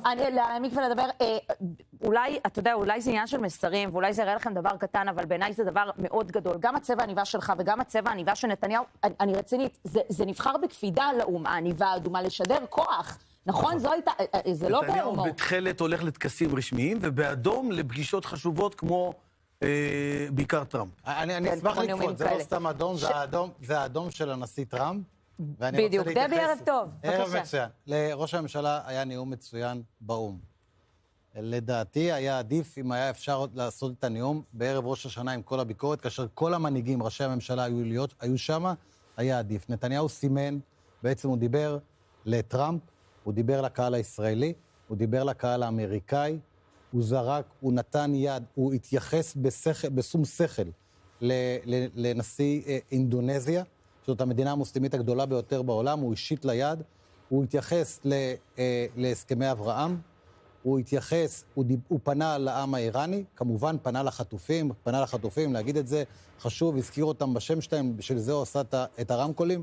ונקודה נוספת, אנקדוטה נוספת, הסיבה שנתניהו בסופו של דבר העביר דף ולא קרא מהטלפרונטר, להערכתי, הוא חשש שמישהו יחבל לו כמו שחיבלו לנשיא טראמפ, וזאת הסיבה, נתניהו נתן נאום מאוד מאוד טוב. אני מוכרחה להודות שחששתי ביחד איתו, והיה לי ברור שנתניהו התכונן אפילו בעל פה לאירוע הזה, וטלפרומטרים, איך נאמר זאת כך, זה לא דבר שקורס כל כך מהר, בטח לא באום, והמבין יבין, אבל בסדר. עומר דוסטרי, ערב טוב לך.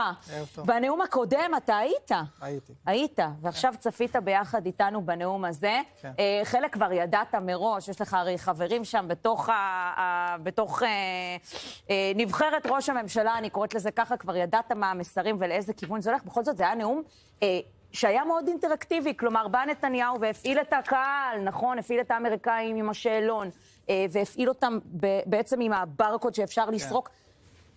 זו שפה אחרת, זו שפה יותר חדשה מפעם.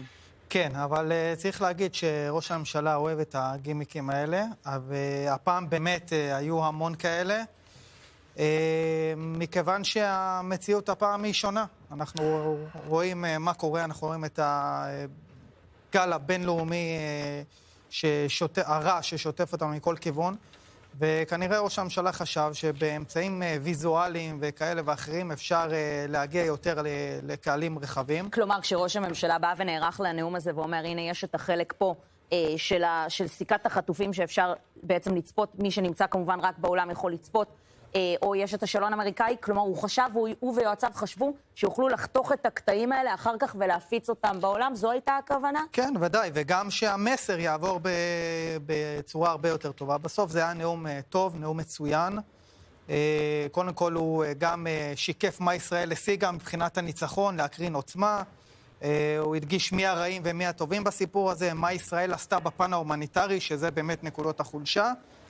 פוטנציאל שלום, וגם בסוף העניין של המדינה הפלסטינית, וכמו שצ'רצ'יל אמר, ולזה הוא התייחס בעקיפין, פייסנות היא להאכיל את התנין, בתקווה שהוא יכול אותך האחרון, הוא פנה לכל העולם ואמר להם, אל תאכלו את הלוקש הזה, בסוף זה יגיע גם עליכם, הטרור הזה, הג'יהאדיסטי של הפלסטינים. כן, היינו צריכים לבחור ולברור את הציטוטים, אבל הנה נביא בפניכם את רשימת החיסולים. שוב, חברים, תעלו את זה בבקשה שוב פעם על המסך כדי שנוכל להקריא, וזה הולך כך, חצי מהמנהיגות החות'ית חוסלה, יחיא סנואר בעזה חוסל, נסראללה בלבנון חוסל, משטר אסד בסוריה חוסל, המפקדים הבכירים של איראן ומדעני הגרעין של איראן הם חוסלו גם, ולאחר מכן ממשיך נתניהו ואומר, מאיים בצורה ברורה, אנחנו רוצים את החטופים שלנו בחזרה הביתה, ואם לא, מי שחטף אותם יחוסל גם הוא. זה נשמע כמו איום אחרון. ענת ברקו, ערב טוב לך. ערב טוב. נקודה שמאוד, יש הרבה נקודות שעוד ניגע בהן ולאורך הערב כמובן, אבל נקודה אחת שככה מאוד עוררה את המחשבה בעיניי, זה לא תמיד רק מה שאתה אומר, אלא איך אתה אומר. וכשנתניהו נכנס פנימה, אז היו את כמה דקות ההמתנה האלה, שבעצם המזכירות שם קראה, אנחנו מבקשים סדר, בזמן שאותם אנטישמים, כן, קמו והלכו, ואוהדי ישראל מחאו כפיים. זה מסייע לנו, או שזה לרעתנו? הלו, הנאום הזה לא נועד ליושבים באולם. הוא משודר בכל מקום ובכל הרשתות. אפשר לשבת מול אולם ריק, אין לזה שום משמעות, והאולם לא היה ריק, והסדרנים באום לא עשו את מלאכתם נאמנה. בואו נגיד את זה בלשון המעטה. הם לא נערכו לאירוע מסוג כזה, הרי זה היה ידוע מה יהיה. הוא גוף רקוב ועוין, ואת יודעת מה דעתי עליו, מלון טראמפ, the best location for that. מה שקורה, אני חושבת שאחד הדברים הטובים מאוד בנאום הזה, שקודם כל אומר, רוצים לסיים את המלחמה, שחררו את החטופים, נסיים את המלחמה. זהו. הדבר השני, ההגבלה בין ארצות הברית, בין ספטמבר 11 ל7 באוקטובר.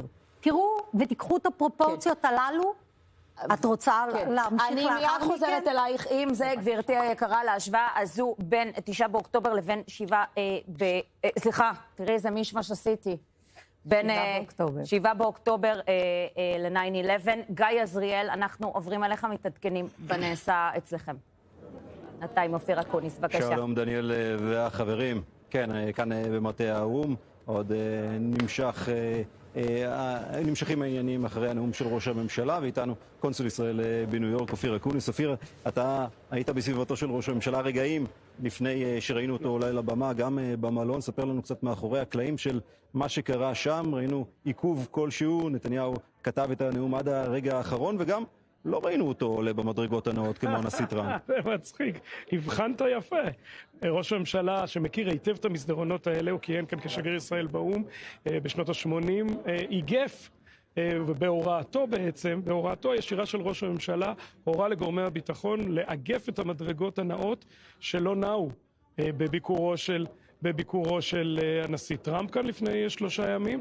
כן, הנאום נכתב ממש עד הדקות האחרונות לפני העלייה לבמה, כפי שראש הממשלה נוהג תמיד בנאומיו, אבל זה פחות חשוב, גיא. יותר חשוב הם מה המסרים שעברו לעולם, ואני חושב שכמה מהם, אם יורשה לי. הדבר הראשון, התנגדות נחרצת למדינה פלסטינית. רק לפני 72 שעות עמדו כאן מנהיגים, אם יורשה לי, חלשים, מוכים, מובסים, הנשיא מקרון בראשם. זה הרי דוגמה לנשיא חלש מאוד, אגב, השנה האחרונה לכהונתו, ברוך השם, והוא בא ונכנע לטרור. היו כאן גם אחרים שעשו זאת, ואחרים שהכירו במדינה. ובכל זאת, אופיר, אנחנו לא משכנעים את העולם, משהו כאן לא עובד. אני לא מסכים, אני חושב שהאירוע כאן היה שונה לטובה מהאירוע, אני לא זוכר אם אתה היית כאן בשנה שעברה, אבל העולם היה אפילו מלא יותר. כן, אני אומר גם לקולגות שלכם בערוצים האחרים, האולם היה מלא יותר מהשנה שעברה, וגם הייתה נציגות, לא מדבר על ארצות הברית, גם רבות ממדינות אפריקה, אמריקה הלטינית כמובן, היו המדינות הערביות שעושות את התרגיל העלוב הזה, באמת טיפשי וילדותי של לעזוב את האולם. אני זוכר שאני כחבר כנסת, כשהייתי ושר עולה על הבימה ואנשים היו עוזבים את האולם מסיבה כזאת או אחרת, הייתי בז להם ולועג להם ולא מתרשם מזה. ואני מציע גם לערוצים הישראלים לכולם, וגם לתקשורת הבינלאומית, זה לא המסר. אמרה דוקטור ענת ברקו, נדמה לי, שחשוב שראש הממשלה דיבר לעולם ולא לאולם.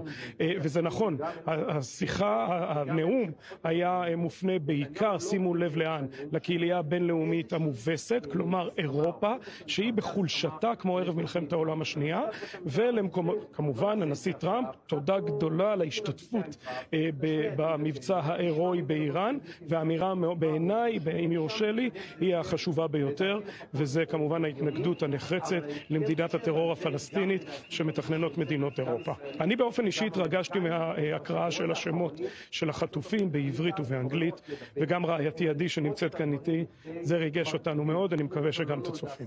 ובכל זאת, מה אנחנו עושים לא בסדר? אנחנו בכל זאת רואים את העולם קורא כמעט בכל אחד נגדנו לסיים את המלחמה, פרט לארצות הברית ומספר ידידות שאתה ציינת, אירופה כמעט כולה נגדנו, כולל ההכרות האלו במדינה פלסטינית. איך מצליחים לשמר תמיכה בינלאומית להמשך המלחמה הזו כאשר אנחנו נמצאים במצב כזה?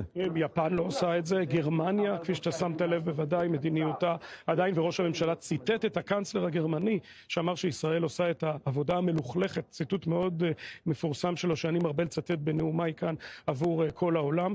אני חושב שלא צריך לראות דווקא את חצי הכוס הריקה. נכון, מדינות אירופה הובסו על ידי האסלאם הקיצוני, הם נגפו בפני האסלאם הקיצוני. זה לא אומר שמקומות אחרים בעולם צריכים לחזור על האיוולת האירופית הזאת, ובוודאי שלא אנחנו. הם לא יקימו מדינה פלסטינית, בטח לא חד-צדדית. אגב, זה מנוגד להסכמי אוסלו. אף אחד מהפרשנים החכמים לא אומר, כן, כולם חכמים, כן? אף אחד לא אומר שהצהרה חד-צדדית על מדינה פלסטינית מנוגדת בתכלית הניגוד להסכמי אוסלו. יצחק רבין, זכרו לברכה, בעצמו אמר את זה. אז הם מתעלמים מהעובדות, אנחנו לא.